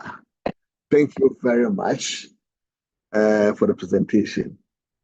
Dr. Cosmos. Thank you so very much, Dr. Donko Esquire, for that insightful presentation. You have simplified the law so much that I know most of us have understood the articles and the acts that you were quoting. Now we are going to very quickly move to the next segment, which is the discussion and questions and answers. And we have titled this section, Balancing Agency, Safety and Legal Risks. To take us through this segment, the Vice Chair of the Ghana Medical Association Northern Division, Dr. Munda Siri Ahaya, will assist me to go through this Q&A session and discussion. So Dr. Munda, can we start looking at the questions and discussions that we have coming in?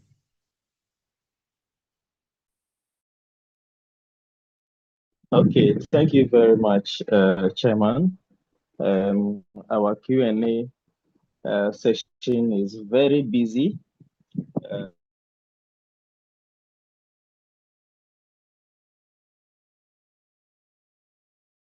That the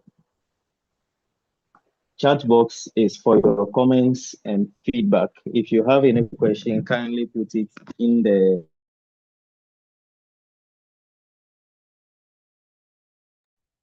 Okay, Munda, let me just add this. So The presenters, you can also go through the Q&A, and for some that you can provide live answers directly, you can do that so that we make sure everybody's question is covered.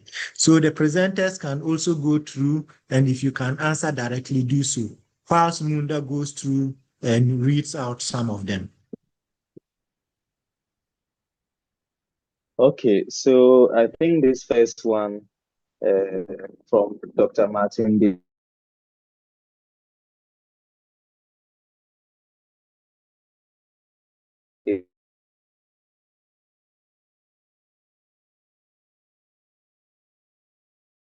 would go to Dr. Ekrimet. So, Chair, are we taking a set of questions at a time, or? Yes, a set at a time. It will.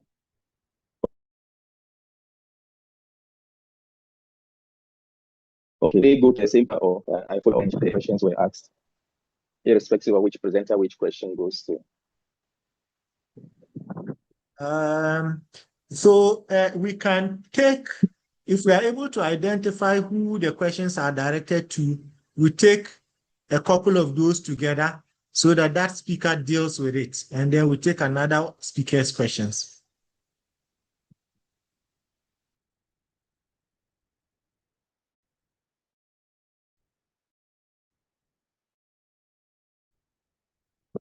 Okay, all right. Thanks to Dr. Ekremet, and then we take the next set of the.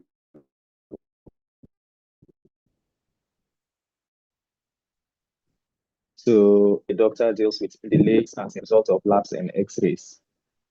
Then there's another one from doctors, and your ED beds are full. Floor space is not ideal for the management of that case. What do you do?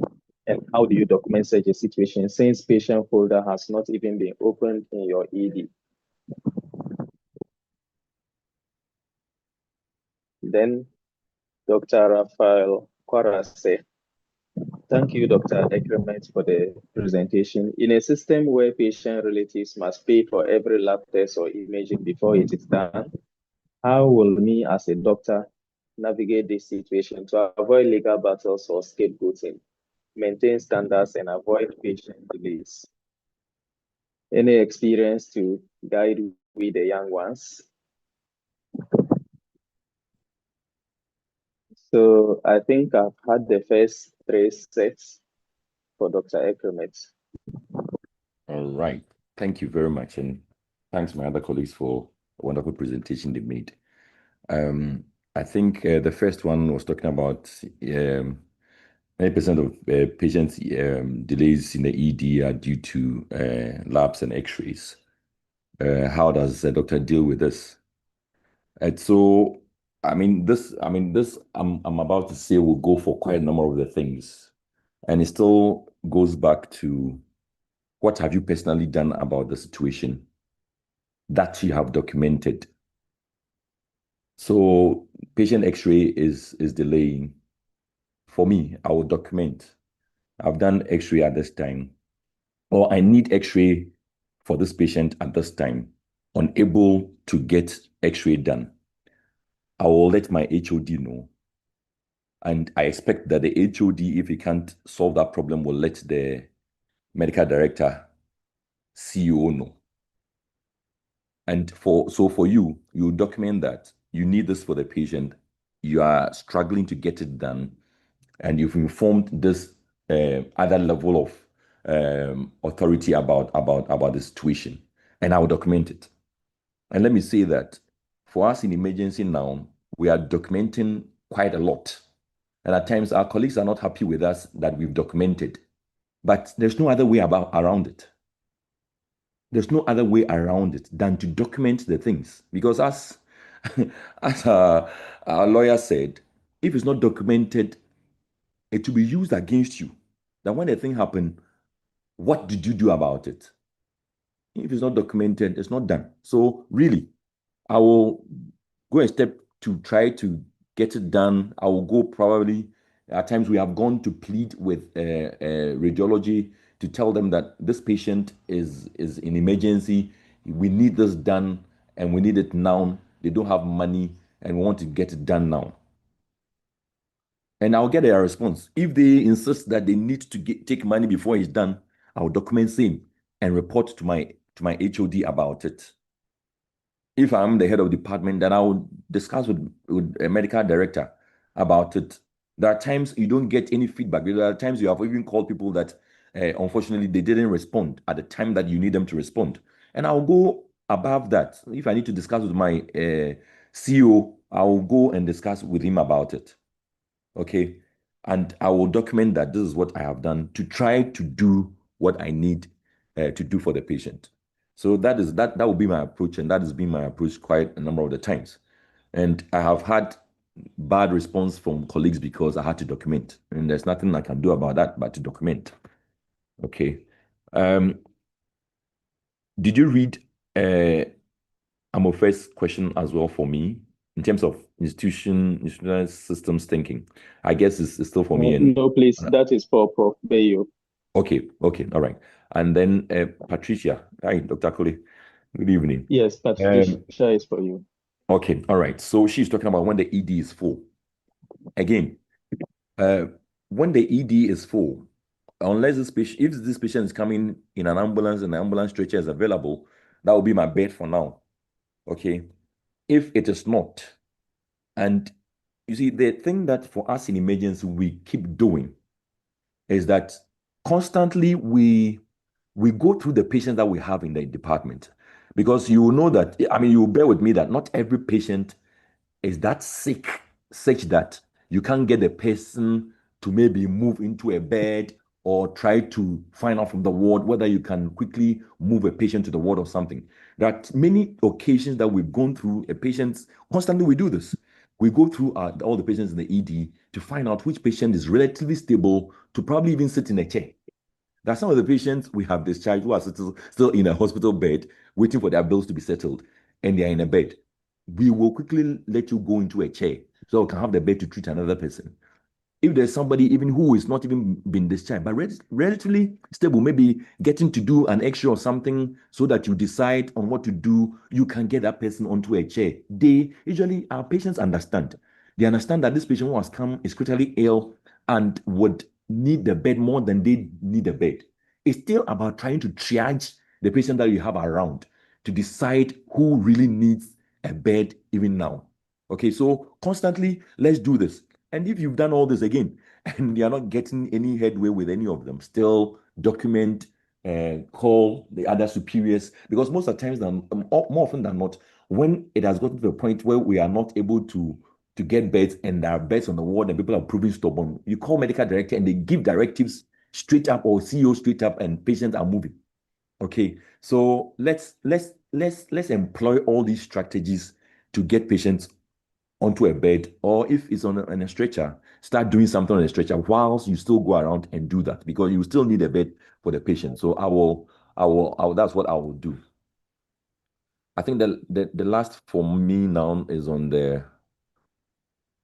from Raf, right? Yes, the one about yes, payment for lab and imaging before it is done. Yes. And So again, still yes, about the same thing.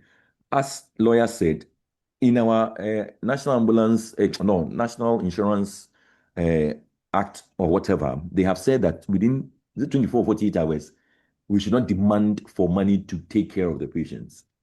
The question has always been that who pays for that service? No one really knows. But that is what is in the act or in the law. And if you don't go by that, you are found wanting. In my facility, for instance, a patient can be registered as no cost, and then we are able to get a folder, apply all labs, and we do them. And then social worker and others would come and sort out the money issues.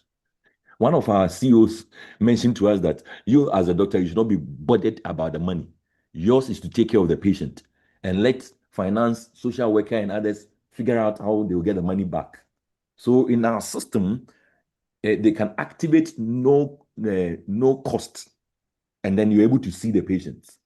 So I think facilities, we should insist on our managers to create that access where we can see patients without necessarily they paying now. Because again, when the patients come and they are unknown and they don't have any relative, and they don't have any money on them, how are we expected to take care of the patients? Except there's a way that we can do that. And most of the times there's a way, but the only way we know is that we must pay before. Okay, so there's a way, and I've gone through that process before. In Kolebu, for instance, a patient came in, deceived his family that he was I think he deceived them. They didn't know that he was coming to the emergency. He came with no money, nothing, everything. He didn't come with anything. Deceived the taxi driver that the family will be waiting for him when he gets to Kolebu, and they will pay for even the fare. There was no family member there. The taxi driver was frustrated. We took the patient, and somehow we could get the registration people to register this patient with no money, and then we were able to take care of the patient until later. I think families came to sort out his bill. So we should ensure that these things are instituted in our facilities. That's the only way we can. If you try and it still doesn't work, call a senior who will sort it out or document it some way, somehow, so that it's not your fault that you couldn't take care of this patient as you want to. It's the system that is making you not be able to take care of the patient. And it shouldn't be your problem. It should be the system problem. Yeah. Okay. Thank you very much, Dr. Ekrimet. I will take the next set of questions for Professor Titus Bayo. Prof, your first question will be on plans to institutionalizing systems thinking and unabated quality improvements from Dr. Ebenezer Mofa. And then let me say that I've noticed some of the questions are similar or talking about the same thing. So I would box them together. I will not be able to read individual questions for obvious reasons of time constraints. We also have almost 300 people watching this program on YouTube. We are currently over 1,000 attendees. That shows how much interest people have in this topic. So, Prof, your next question is if an emergency arrives and your ED beds are full. Sorry, that has just been answered by Dr. Ekrimet. So who is supposed to ensure ambulances have oxygen and essential consumables to start attending to patients before getting to a hospital? And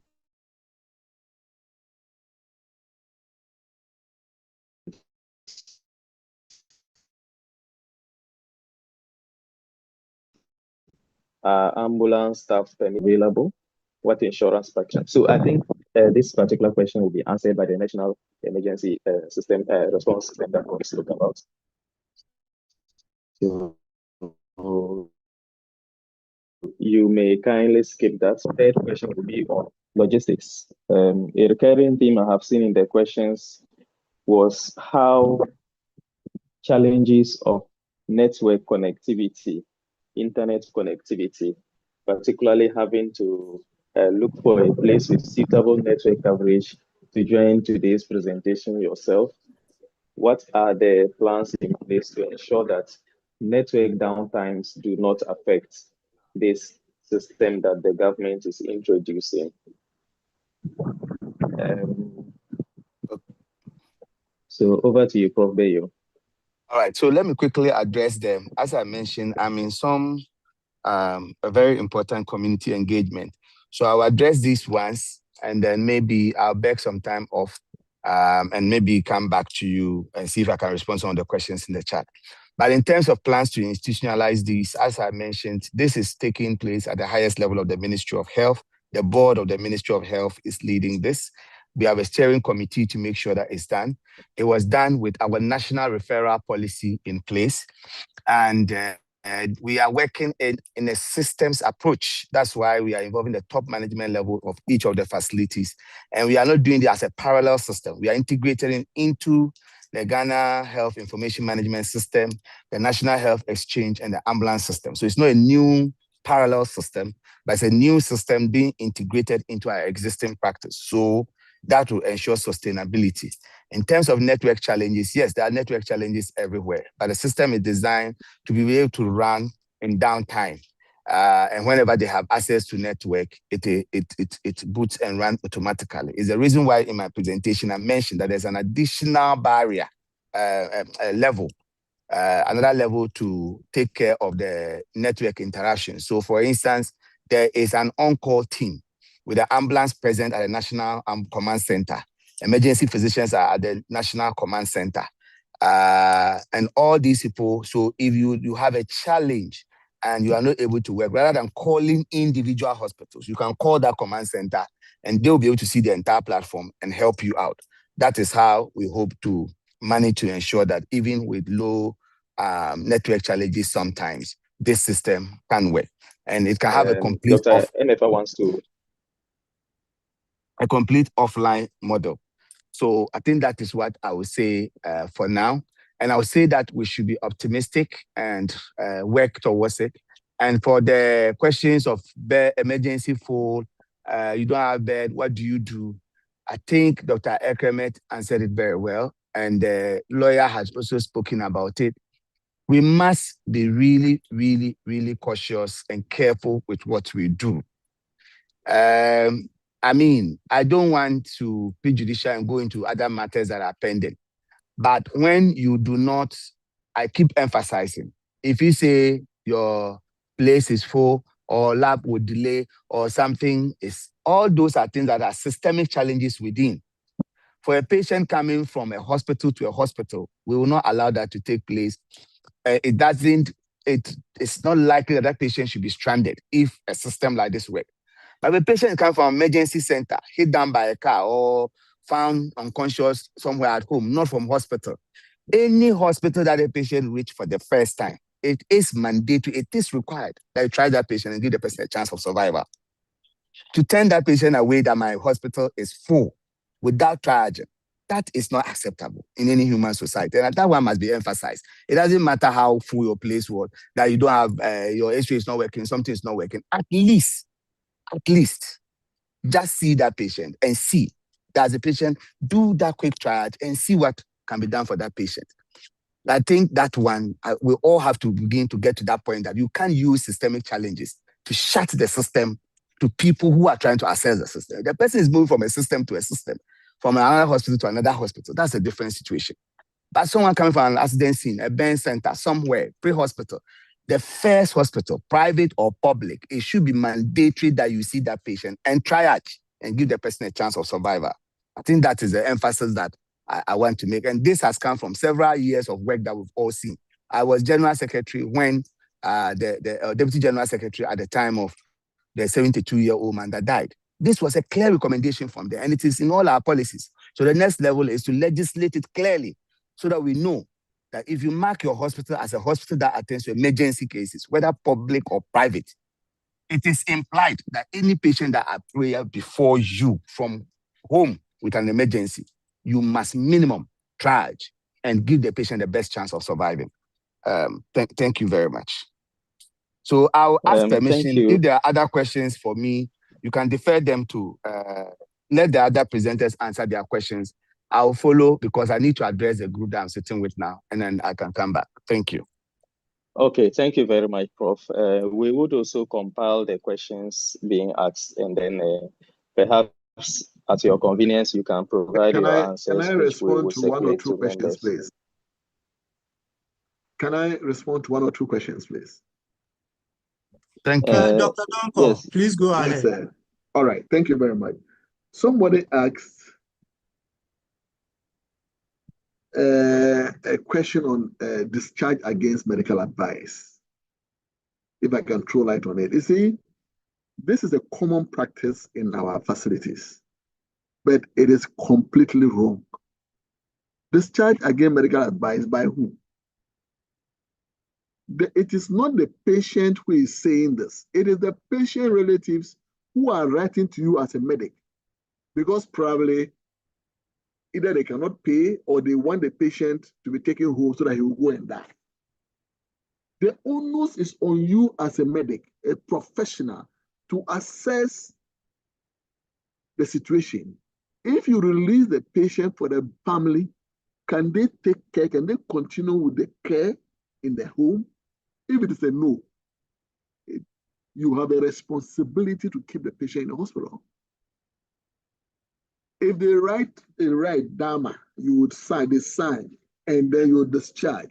There are two key things you should look at. We have something we call durable power of attorney or a life will. A life will is an advance notice that I will write that, oh, Mr. XYZ, if I am not well or if I cannot take a decision on my own, I want you to do that on my behalf. That is ahead of my sickness. That's a life will. Then a durable power of attorney too is giving a power of attorney to somebody who would make decisions, clinical decisions or medical decisions on your behalf if you are unconscious. Do you have all these? If it's a no, it is for you, the medic, to assess the situation, whether or not the relatives can go along or go home with the patient and handle the patient. If anything happens, you are liable as a medic. Take anything that happens. If your assessment is that they cannot take care of the patient, and you release the patient because they have written for you have written down a discharge against medical advice. You are not supposed to honor it. If you see that the patients are becoming a problem, you must get the matter across to the Attorney General, and Attorney General will take it up. Sometimes the feeling is that the relations will abandon the patient and go away. Get the Attorney General to compel them to do what is right. That is one. Somebody also asks whether you can discuss a patient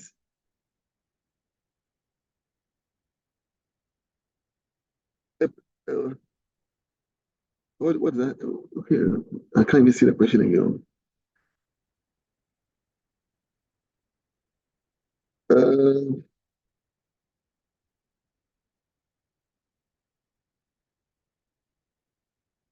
you need the consent? It's the same question. Do you need the consent of relatives to treat a patient? Who is that patient? Who is that patient? Again, as a medic, okay. See, you have a responsibility. You are a professional in that field. You can discuss with the relative, but you don't need their consent. The judgment is yours based on your clinical judgment, right? Then somebody also asks whether we can begin to sue patients. The question is not clear. For what? Because the facts must be clear. If say a patient is making your work difficult, in which way? Is it the case that the patient is denigrating or is fighting you in public or whatever it is, that you feel offended, or then you can file a defamation suit. If I can get the question again clearer, you can sue a patient depending on the facts on the ground. All right, thank you very much. This is what I've picked up from the chat box, the question and answer box. Oh, okay, so there's Dr. one that I think both of you can answer. Okay. Oh, it has disappeared. Well, okay, it talks Dr. about Donko, hospitals requiring patients to get cards before. Sorry? Yeah, Chairman, you go ahead. All right, fine. So, Dr. Donko, somebody is asking, in Ghana, at what instance is a doctor culpable for lapses in care when he is working under supervision? Example, a house officer, a senior house officer, or resident who typically will be working under the supervision of a specialist or consultant. Let me take the question again, please. In Ghana, at what instance is a doctor culpable for lapses in care when he is working under supervision? Example, a house officer or a senior house officer or a resident. Who signs off the patient? So in our system, the overseeing specialist or consultant is the one who signs off. Yes. So as a house officer, you have nothing to do there. It is the senior officer who signs off. But if you, a house officer, decide to sign off and there's a problem, you will be held liable because you have assumed the role of your senior or your supervisor. Technically, it's the supervisor who signs off who must be held liable if there's any issue because you do not have anything to show there. But if you take it upon yourself to sign off, then you'll be held accountable and measured in line or according to the status of your supervisor.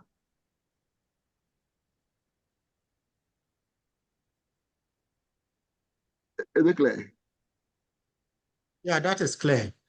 Okay, right. Munda, please continue. Yes. Okay, so I have some interesting questions down here. Dr. Donko, this one is a follow-up to the discharge against medical advice question.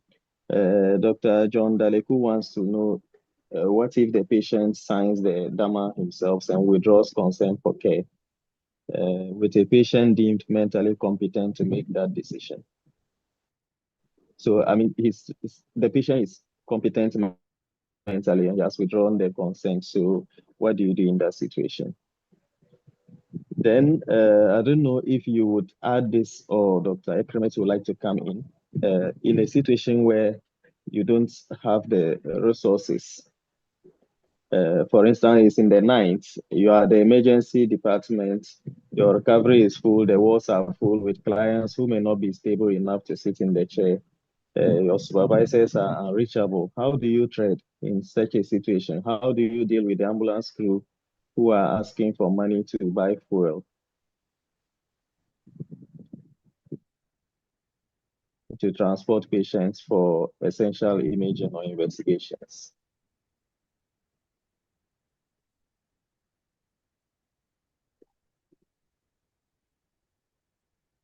Yeah, I guess Dr. Donker can take them and then we'll move to the next set. All right.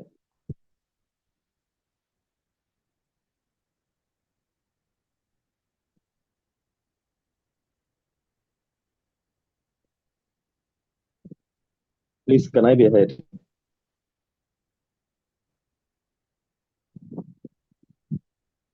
Yes, we can hear you. Okay, so any of our resource persons can answer.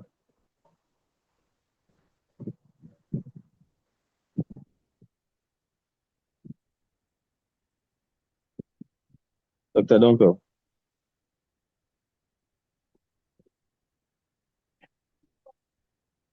I'm sure he has not heard you clearly. Can you repeat the question? Okay, so the first one is about the discharge against medical advice. For a patient who is mentally competent that takes a decision that he withdraws consent for medical treatment, what do you do? And then the second one is about improvising at the emergency department in the night when senior colleagues are not available for the responsibility, are not reachable for. Okay, yeah. So, Dr. Donko, if it is the patient that is applying to leave against medical advice, what do you do?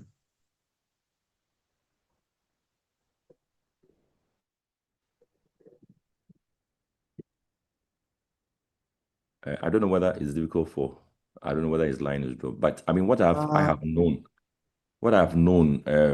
with bioethicists, I mean, Dr. Medwin works at our facility. What she wants to find out is, does the patient have capacity? So the patient is not altered in any form, is not intoxicated in any form, has capacity and is making this informed decision. You have given the patients the likely outcomes that would happen to him if he doesn't stay for treatment and he still insists on going. Then since they have capacity, they have their right to also say that they don't want your care anymore. And so that they can go, really. But I guess since we have a lawyer, maybe if he can come in. But that's been what I've experienced. Okay. Mm.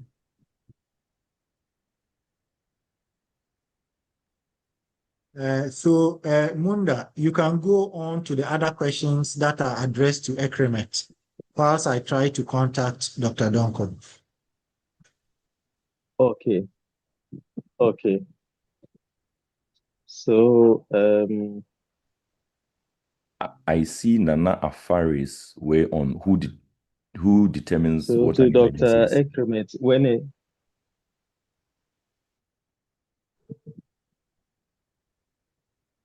yes, please go ahead. You can Okay, I can take answer that any of the one. questions and Okay, answer. right. So Yes, please. yeah. So emergency is I mean, any of the people you've listed, patient, relative, can decide that they have an emergency. And the good thing is that when they have decided that they have an emergency, when they come in, that's why there's a triage. Then you triage them and determine what level of acuity they are. Is this something that needs urgent attention now, like a patient will score red and you need to see now?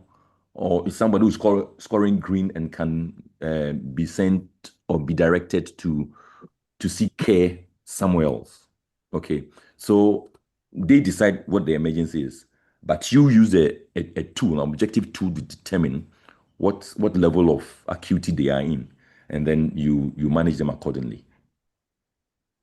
Yeah, okay. So Dr. Solomon Kote's hand has been up for a long time. I will Yeah, want to unmute him to ask his question. perfect. Dr. Perfect. Solomon Kote, I'm unmuting you. You can ask your question.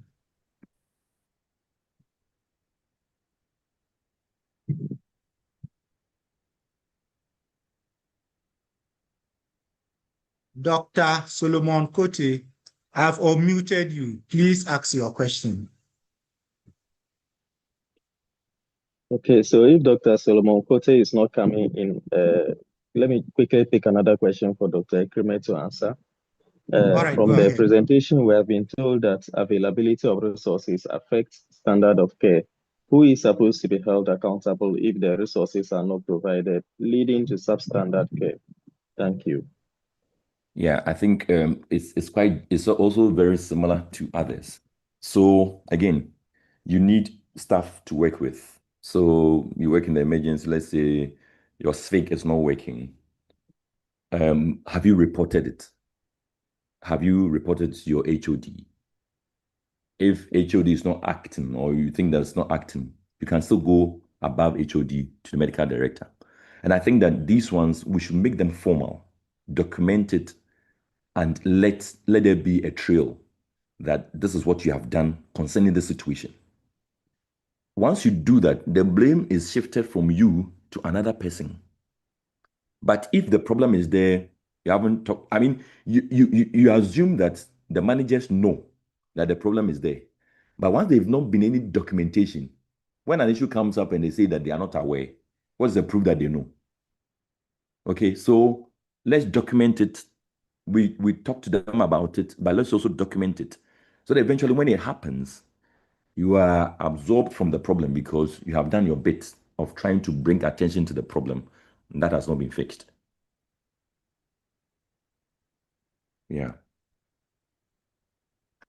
Okay, thank you. What are the legal implications of admitting and treating patients on the floor due to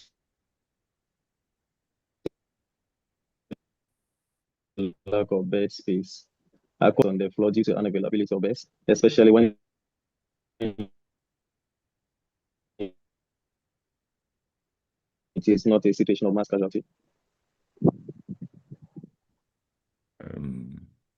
Unfortunately, I think the line was breaking a bit, but however, I think that this should go to the lawyer. Okay, so Yes, Dr. Donko, the I question agree. is, what are the Yes. legal implications of treating patients on the floor? Is it a case that you have denied him a bed or there's no bed? There is no bed. Exactly. So if genuinely there's no bed, under the principle of necessity, you can treat the patient on the ground because there's every evidence to show that you don't have a bed for the patient, but you are doing your best to keep the patient alive. That is it. Principle of necessity can come to your aid. Yes. It is not an issue at all. If it is genuine and that there's no bed available for the patient, but you are doing your best to provide the best of care at that material moment, you are not culpable if there's any issue. Does Dr. Okay, Solomon so Kote hear I'm me sure now? most members will be Of course, I can hear you. interested Okay, in this one. Solomon Kote is asking a question. So go ahead, Solomon. All right. Hi, Cosmos. So I think this is actually more of a contribution. I was the founding president of GADO, and I think in 2018, I was involved in some of the media engagements on the no bed syndrome. And some of the ideas that Titus has talked about are some of the recommendations. So kudos to him for that. But I also want to put it to the panel, and again, through advocacy, through GMA, that these things would go ahead to help, but all these things that we've proposed would fail woefully if we do not address the underlying problem of healthcare financing in this country. Now, I'm sure you've gone through all the studies. Ekremit can show you, and there's a lot of things to refer to. You'd realize that the number one reason that patients cannot move from the ED to the ward, or even move from the ward to other wards, or even be discharged, comes down to financing. Someone has to pay for an X-ray. Someone has to pay for a lab. It takes them 5 days, 6 days to do that. Now, what that means is that if this is happening in the ED, you might not be able to send a patient to a ward because that X-ray might be the difference between making a tuberculosis diagnosis and a regular pneumonia diagnosis. And we already know what that means in terms of where you are going to send the patient. In the same way, on the ward, that might be the decision between discharging a patient or moving the patient to one facility or one place, or even getting a PCI, like when people have MI. You would see that these things that Titus has spoken about already exist in the UK. And even now, as you speak, the UK over the past 10 years have been having health challenges. So it's not just that those things don't exist. That's one layer of the problem. But the big underpinning problem is that we don't have a viable healthcare financing module as a country. We have national health insurance, which in principle is supposed to cover things. But I tell you that the amount of money that we take as national health insurance levy and the amount of money that is paid to national health insurance to cater for your healthcare have like a huge gap. So we may have passed laws to help healthcare financing, but we are not actually following up to see that the money that we are generating from ABCD for healthcare are actually going towards healthcare. We are not having a plan on how we are going to use that to improve healthcare in terms of improving access, improving coverage. So you have NHIS that on paper covers everything, including a CT scan. But the reality on the ground when you go to Kwalebu, when you go to any other place, is completely different, which means that people have to rely on their own means of financing healthcare. And that is something that's going to take a lot of time. So I don't want to hijack this meeting, but I'm saying that if we fix all these things that we are talking about, but we do not fix the big elephant in the room in terms of healthcare financing in the country, then we'll buy ourselves a couple of months where this does not become an issue. But trust me, in 5-6 years, we'll be back to this table and we'll be asking ourselves what happened. So we should really start looking at things that outlive each government.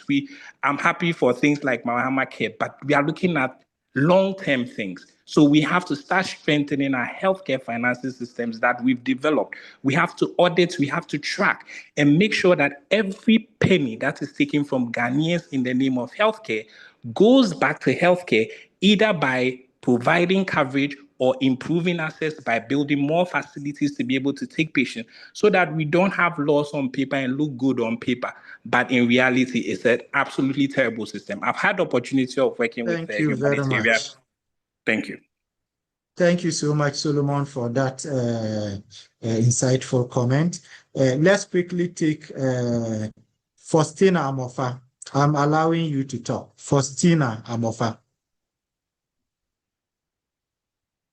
Faustina Amofa.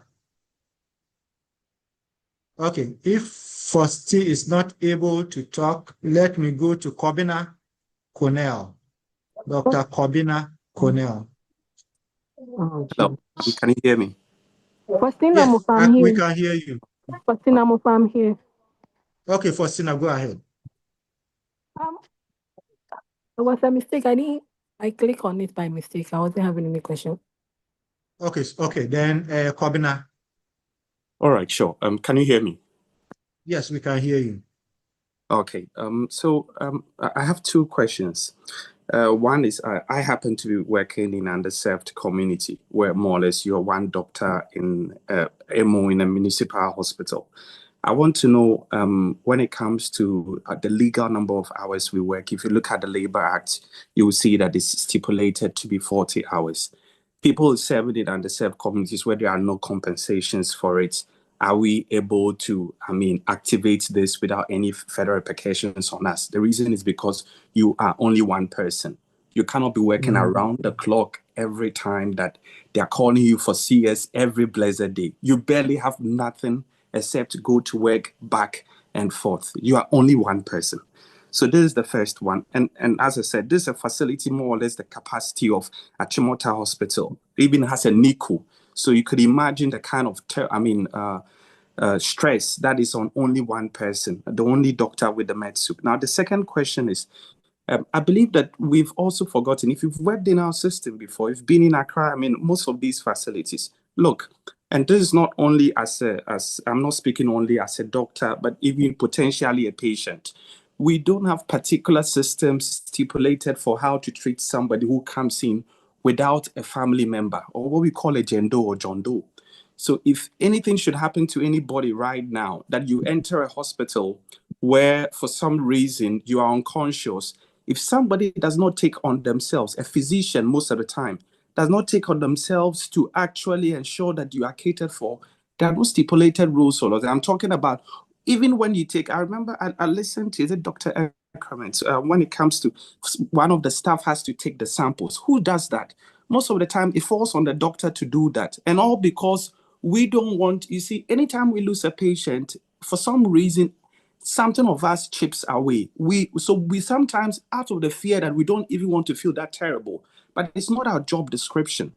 So we are having a lot of lapses in our system where at the end of the day, if someone comes to the facility and it is the IT that is not working, it is other things that if you go to advanced countries, ancillary workers are the ones who take the samples. How does the doctor leave the ER, take somebody's that? What if an emergency comes and then they will label the doctor as he was not around during the shift?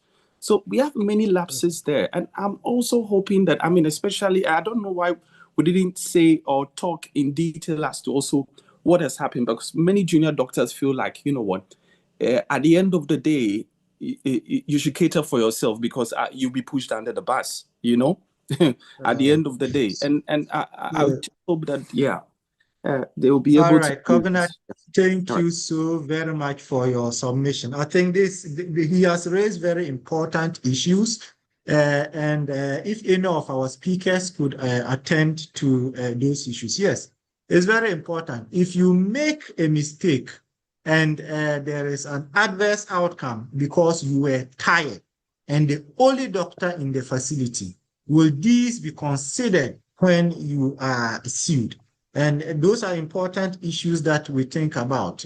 Single doctors in district hospitals, they are important. Now, we are also not speaking specifically about the issue that occurred because we have had a committee set up, they have looked at it, they have referred them for certain action. We don't want to discuss specifically, but the purpose of this engagement is that we are all endued with knowledge to know how to, in our specific circumstances, because believe it or not, you may be the one faced with such a situation the next minute. And the purpose of this discussion is that we have the knowledge to know what to do. The program is not exactly to discuss what has happened before. That is why we may refer to it, but we are not discussing the details of that issue. So Dr. Ekremet or Dr. Donko, if you can briefly attend to the two issues that he raised. Maybe I'll take the second part. I guess being the only person. The issue of working overtime. I mean, the labor law spells it out. You have the number of hours to work. If there is any additional hours, you must have agreed with management on how much should be paid to cover up for the extended hours. It's the labor law. But now that I have the floor, I will want to talk about to respond to your questions that there are lots of discussion on the right of the patients. What protects the doctor? I think that I mentioned something. I indicated that you look at Section 82 of the Criminal Code and Section 67(1) of the Criminal Code. If you look at it, it's a special dispensation given to medics where the intent to do anything is presumed not to be there. That is the position of the law. I indicated that. Then again, Madam Chukudu, he says that he doesn't like my tone. I'm sorry, I don't know how my tone is, but I'm sorry. So change your tone a little. Yes, so I'm sorry about that, but you're saying that yes, I recognize that we must hear and accept the truth, the difficult truth. That's okay. So I think that's okay for now. I'm sorry if I don't know how my pitch was. I'm sorry about that, my dear. Right. Thank you. Your voice was too stern. So let's take some of those in the Q&A box, and then we'll come back to those who want to talk. So Munda, please read out others in the Q&A. I lost my internet connection for a few minutes, and I lost my co-host So let me continue with those who want to talk. Kindly, no, I can see asking. some of the questions in the Q&A. Yes, so kindly make me a co-host once again. So there's a question, how should we deal with patients who come in refusing certain interventions? For example, refusing injections, yet their management requires you to give injectable medications. And I think this is common in northern Ghana, where people come with lumps, and they say once you have a lump, you should not take an injection. So how do we deal with such patients? Okay, you are the medics, but are there alternatives? That is one. Are there alternatives? If there are alternatives, you look for alternatives for them. If there are no alternatives, then he must actually sign to have refused that. But if there are alternatives to the injection, you are duty bound to give that. Otherwise, you let him sign for refusing that. Okay. All right. Please, there was a question that, is there any law that also supports health workers to sue patients who intentionally do things in order to sue health professionals? And there was one where the questioner was asking whether you can refuse to attend to a patient whose relatives come in recording videos so that they can push an agenda against you. Can you decline to attend to such patients? It depends upon the state in which the patient comes in. Because if it's an emergency, you can report the matter, you can report your matter to your superiors and go ahead to attend. But to say that because of the relatives, you abandon the patient who is in a critical condition. No, there are issues about that. There are issues about that. Because it is not for you to fight a patient relative. It is for the institution to do that. It is for institutions to do that. Delay a complaint and then that is taken up. But to say that the patient relative has come and you are abandoning the patient, unless maybe the patient is in a stable state, that you can attend to him later. But if it's in a critical condition, the onus is on you to attend to the patient, please. All right, thank you very much. So if the patient triages yellow or green, where there can be a delay, and you see that the relatives are antagonistic, do you have a right as a healthcare professional to also decline care to these patients in order to protect yourself? Ideally, for the patient relatives should have their limit where they can get to. So it is for management to strengthen security to ensure that patient relatives do not cross a certain line. That management must take it. It's the responsibility of management to see to it that there is adequate security around that area. So, Dr. Donko, thank you. Over to you, suppose you think your life is at risk, you will be harmed, like some of our colleagues who have been beaten before, and there isn't adequate security.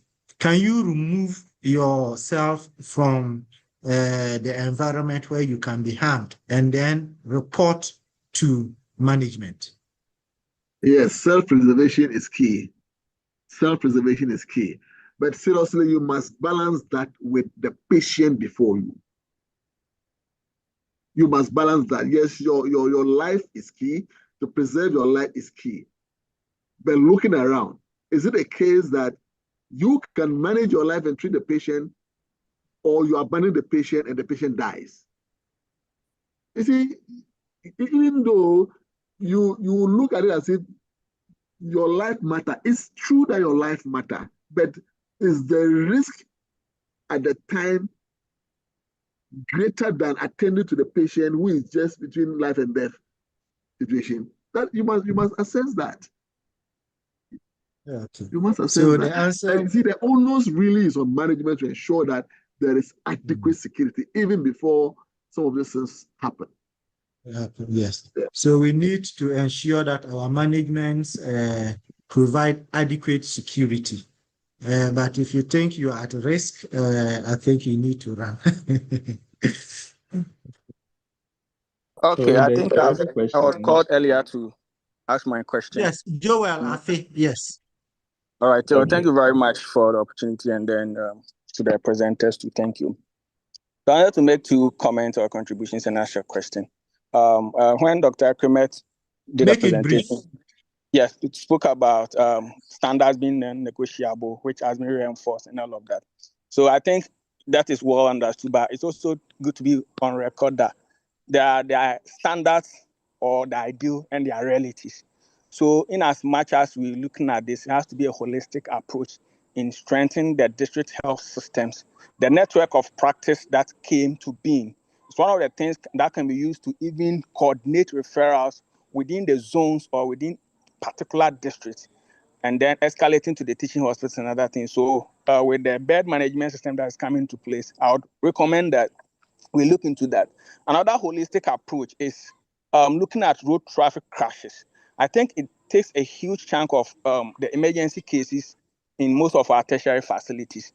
What are we also doing as a nation at the preventive aspect? And then just like when COVID struck, how a whole national coordination and resources were pushed into that. What are we doing as a country in mitigating some of these things? And then lastly, with respect to the under-resourced facilities. All right. I was expecting that we were going to be given some other practical scenarios that, okay, so patient comes in, you're under-resourced in this particular facility, ABC is lacking, these are the challenges, maybe what are some of the remedies that you take? So maybe I think those that didn't stand out clearly. But it all goes into the healthcare financing, which I think Emeka mentioned. The NHIS reimbursement has been a challenge, and then even the service fee is something that we need to look at holistically. And then the dedicated emergency funding that goes in to pay for some of these things and remove that barrier. Okay, it's one of the critical things that we need to look at. The ambulance stood for a long time without moving to other facilities, including GMC, because even at such places, the NHIS will not be accepted. Okay. So these are things that should fuel the conversation. And then as we admit that systems produce these results, we tackle the system as well, strengthen the health system for the good of all of us. Thank you very much. Thank you so much, Joel, for your comment. And I think that we really needed to manage our time well. And I hope that in the future, if we organize another program, we can have more discussions, case scenarios, and what to do when you are resource constrained. But I hope that even though we haven't done that, we still have the general knowledge that we need to know how to navigate the system in cases where we have resource constraints. So Ekrement and Dr. Donko, would you want to attend to some of the question? What the main question he asked was, what are we doing in the preventive aspect, for instance, in road traffic accidents, to prevent accidents so that we don't have cases in the first place to fill our emergencies? All right, let me say something small on that. Is that to prevent accident? Oh, sorry. Yeah. So in terms of prevention, there are a lot of things that needs to be done to prevent accidents. I mean, talk of the persons who are driving or who are riding. We know up here, when I was a house officer, the rider comes and says that if he doesn't need to wear a helmet, he doesn't need to use side mirrors because his amateurs who would use that. So this is the person, this is his predisposition that I shouldn't wear a helmet. And yet when he gets the accident, he gets a head injury, and this same patient is unable to pay for a CT scan to be done. The one driving does not want to be in seatbelt because it restricts him. Will not put the children in boosters and restrain them because either it's lack of knowledge or we just don't want to do it. The one riding is drunk and is riding. The person will get to, the police would see such a person and will not enforce the laws. The car is rickety, is not roadworthy, yet the police would take something and let go of the patient, and let go of the rider or the driver.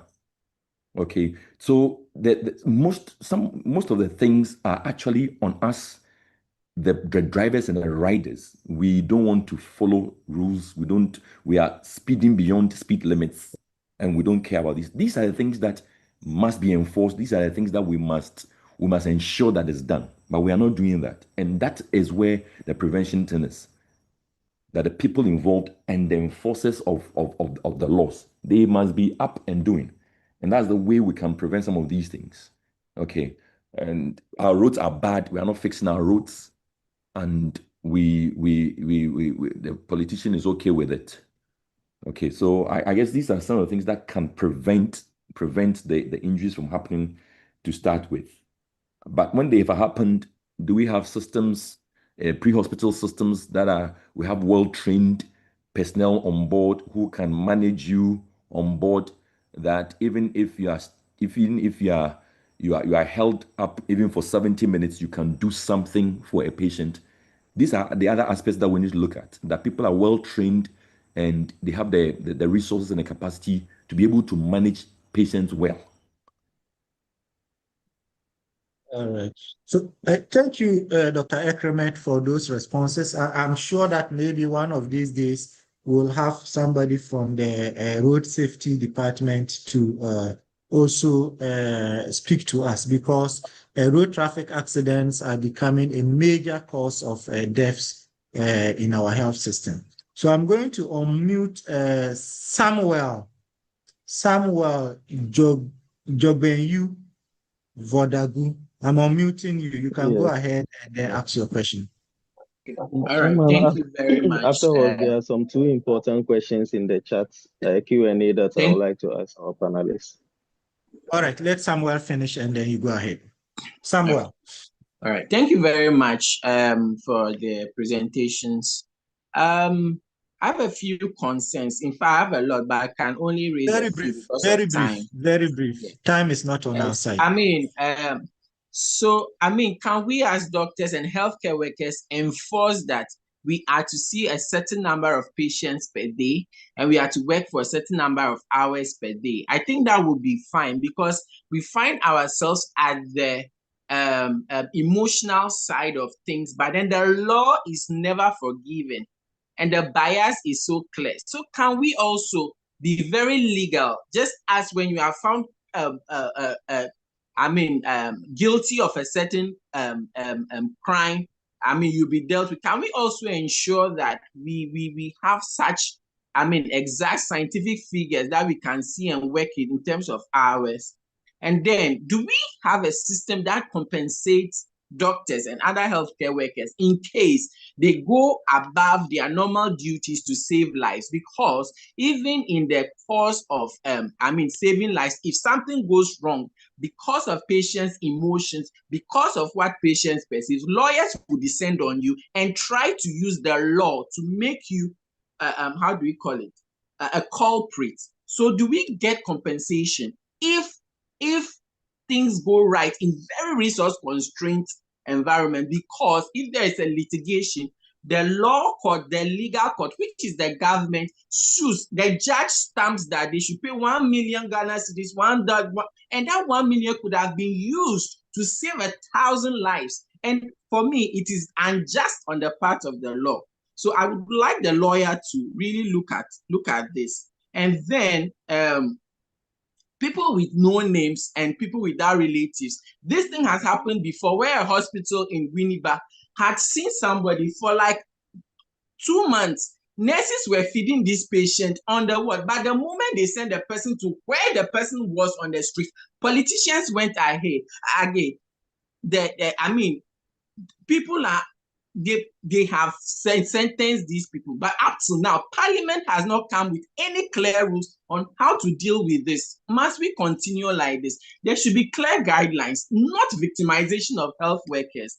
And then I'm also trying to suggest that if that's the case, it looks like medical legal issues are beginning to get glorious. So we would want lawyers to be assigned to each facility so that they can handle certain things like the DAMA and all those things, and to be clear, so that the doctors and nurses can focus on saving the patient and not to fear for medical legal reasons. Because if you start practicing defensive medicine, it has its own downside. For me personally, I will not attempt things that are risky, even if it will save your life. You would rather get complications and the law will see me fine than probably, is that what we want to do? I'm just citing an example. I'm not saying that's what I'll do, but should we continue like that, where we would avoid risky behaviors, we will avoid risky surgeries, just because if something goes wrong, the law will meet up with you.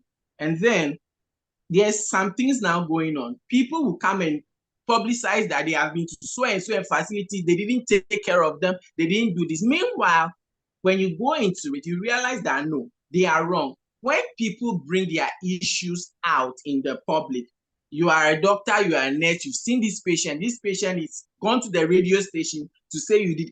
There must be the law that should make you also bring out the patient's notice. If the patient has HIV and is dead from the complications, or the person is whatever, there should be a law that since the patient decides to bring it to public, we should not be shut, because that also is a downside to us, because that's what the public will use against that. I don't know if I am clear. And then lastly, patient relatives being aggressive on clients should not be a matter of just the facility. In fact, when this issue happened, the Parliament is making law that if you don't see a patient, you should be held responsible. So government should also, the same government that was so fast to institute that law, being in Parliament, should also make it that if you are a relative or a patient and you dare abuse a health worker, you should be held responsible. Is it difficult for the government to do? Sorry, I'm sounding so passionate, but there are a lot of things on my mind, and these things are just getting Thank you scarier so and very scarier. much for what you have raised, very pertinent issues. And I will let the panelists attend to some of them. Thank you very much. Right. Yes. Thank you very much. Yeah, I could guess the fashion. That's okay. But I must indicate that assault is a crime. So if anybody assaults a medic, he must be picked up, and the law should take its course. That is one. Two, to talk about limiting the number of patients a medic should see in a day. If there's a law, why not? We implement it. If there's no law, let's get the politicians to do that. Parliamentarians should do that, because they are the ones who would have to legislate on that for us to be guided by. So that is another thing. But if I may ask, doctors, there are some doctors who have on-call allowance on their pay slips. What are this? What is this supposed to take care of? I'm just asking, actually. So I guess that they understand that doctors sometimes work overtime. So that has been imputed and identified on the pay slips as such. Now that I have the floor, Dr. Cosman, let me look at it. Mr. Dr. Charles Luanga, he says that negligence stems from law of tort. That's true, but we have criminal negligence as well. But he asked a question. As a doctor, does a doctor owe someone duty of care when the person is not on admission? Is it an outpatient? Or you are just treating the person because he's your friend? If you are treating a patient Who is an OPD patient? Is your patient. If you are treating a patient who is not in a hospital setting, and probably is a friend's relation, and you are providing your services, you have accepted to take care. And if there's an issue, you can be liable because you have accepted to take on board whoever the person. It doesn't mean whether or not the person is in the hospital. No. Thank you. All right, thank you, Dr. Donko. Let me allow Munda to read those two questions he wanted to read. We will be wrapping up very soon. We are about 10 minutes to the hour 7 o'clock, and we will not want to go past 7. So Munda, let's take those two questions Thank you and we very can much, wrap up. Chairman. There's a question on clients who are unable to pay their medical bills. What do you do with such patients? Is there a policy review in the pipeline for such cases? Clients who are not able to pay their bills. It's the current situation when we take them in the road when they like it. Then also Yes, Munda, are you done?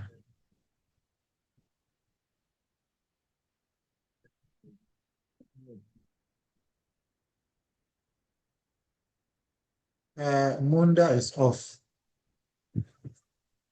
Dr. Cosmo, if I can attempt the question you asked, the patients who cannot pay their bills. Yeah, please go ahead, Dr. Donko. Yes, so either to patients who could not pay their bills, social welfare does the assessment, the means assessment, if they genuinely cannot pay, so that they will recommend to management.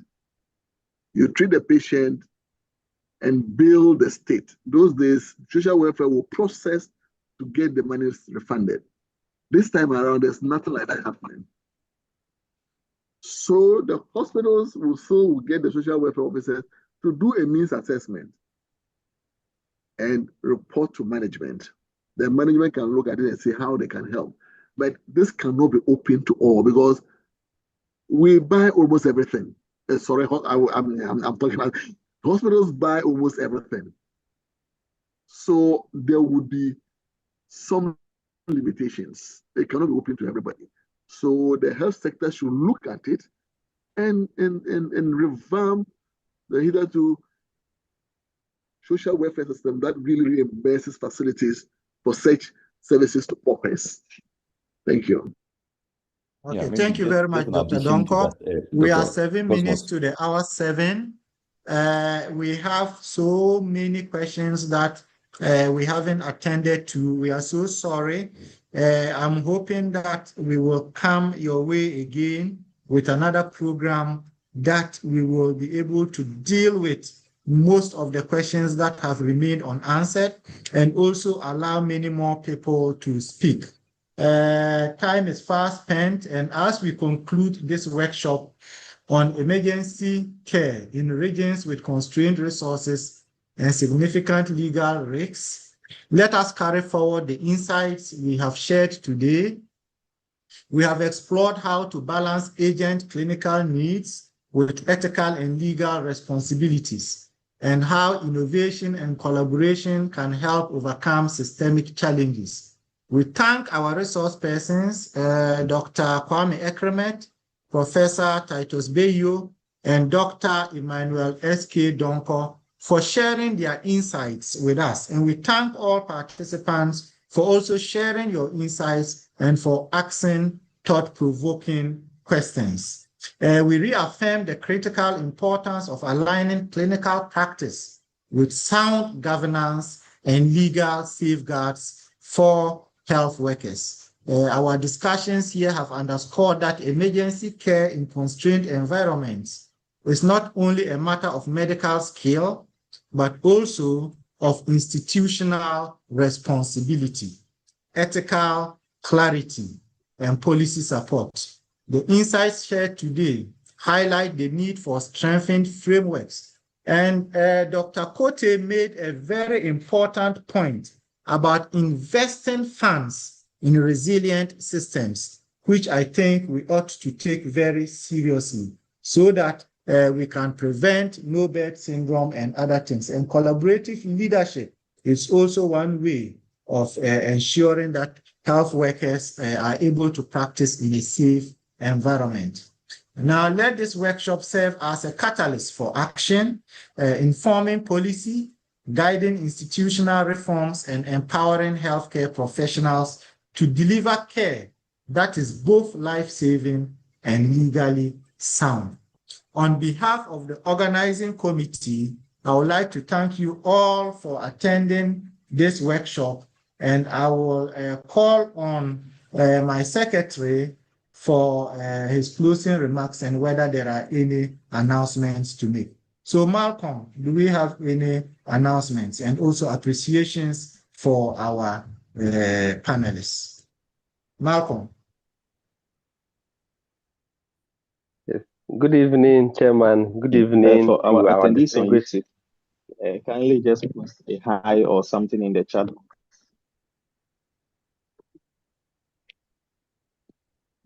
Can I be heard? Yes, we can hear you, Malcolm.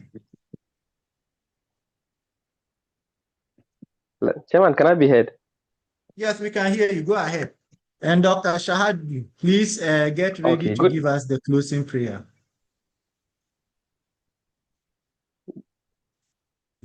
Go ahead, evening, Malcolm. Chairman. Good evening, senior colleagues and colleagues. Thank you for the opportunity. As Chairman already mentioned, we thank our presenters sincerely for taking time out of their busy schedule to share this very insightful presentation with us. We thank Dr. Ekremet, Professor Dr. Titus Bayu, and then Dr. Emmanuel S.K. Donko Esquire for this insightful presentation. We also express our deepest appreciation to Dr. Rafi Cosmos Yakubu, the chairman of the Ghana Medical Association Northern Division, for expertly steering the discussion and enriching the engagement. To all participants who joined us on Zoom, on YouTube, we are very grateful for your time, and let's continue these discussions. I conclude by saying that let us document, let's communicate the documentation, document your communication, communicate your documentation, and together let's help to build a better health system. Let's keep this discussion going, and I'm sure another time, another set of opportunity will avail itself for us to have discussion. So watch out for very exciting webinars from the Northern Division Ghana Medical Association in the coming weeks. Thank you. Chairman, over. Thank you very much, Malcolm. And we are very grateful for the publicity you gave this event and for helping in its organization. To Dr. Swalusu, who suggested this topic, we thank you very much for suggesting it and for working hard to make sure it was carried out. Dr. Shahadu Shimbla Saibu, my big brother, please, can you give us a closing prayer? Okay, thank you very much, Chairman and organizers. To jump straight to prayer. First and foremost, we send all our praises and thanks to the Almighty making today's meeting a success. We have learned a lot. It is Allah we thank for that. And following that, we thank the organizers and the facilitators. To the facilitators, may Allah grant you more knowledge, because we know when you get more knowledge, you always share with us. In this, we send all thanks and praises to Almighty Allah, the Lord of the entire universe, and the most merciful. For we worship from Him alone, we seek all support. We pray that He keeps on the straight path, the path of those who excel in righteousness, both in worship and in duties to fellow creatures, and not let us slip to the path of those who stayed astray, then incurred wrath. Allahumma salli ala Sayyidina Muhammad wa ala ali Muhammad, kama sallaita ala Ibrahim wa ala ali Ibrahim, wa barik ala Muhammad wa ala ali Muhammad, kama barakta ala Ibrahim wa ala ali Ibrahim, fil alamina innaka hamidun majid. Amen. Thank you very much. Thank you so very much, Dr. Shaibu. Please, let's enjoy the rest of our evening and let's keep the discussions going so that we can continue to provide safe care for our patients and also work in an environment that we feel protected. Thank you all and good evening to us all.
Thank you, everyone. The webinar is officially over. However, for those asking about the recording, it will be available on our YouTube channel.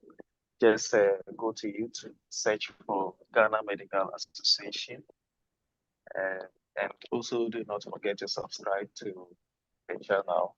Our previous programs are also available on the same channel. Previous recordings are also available on the same channel, and you can access them.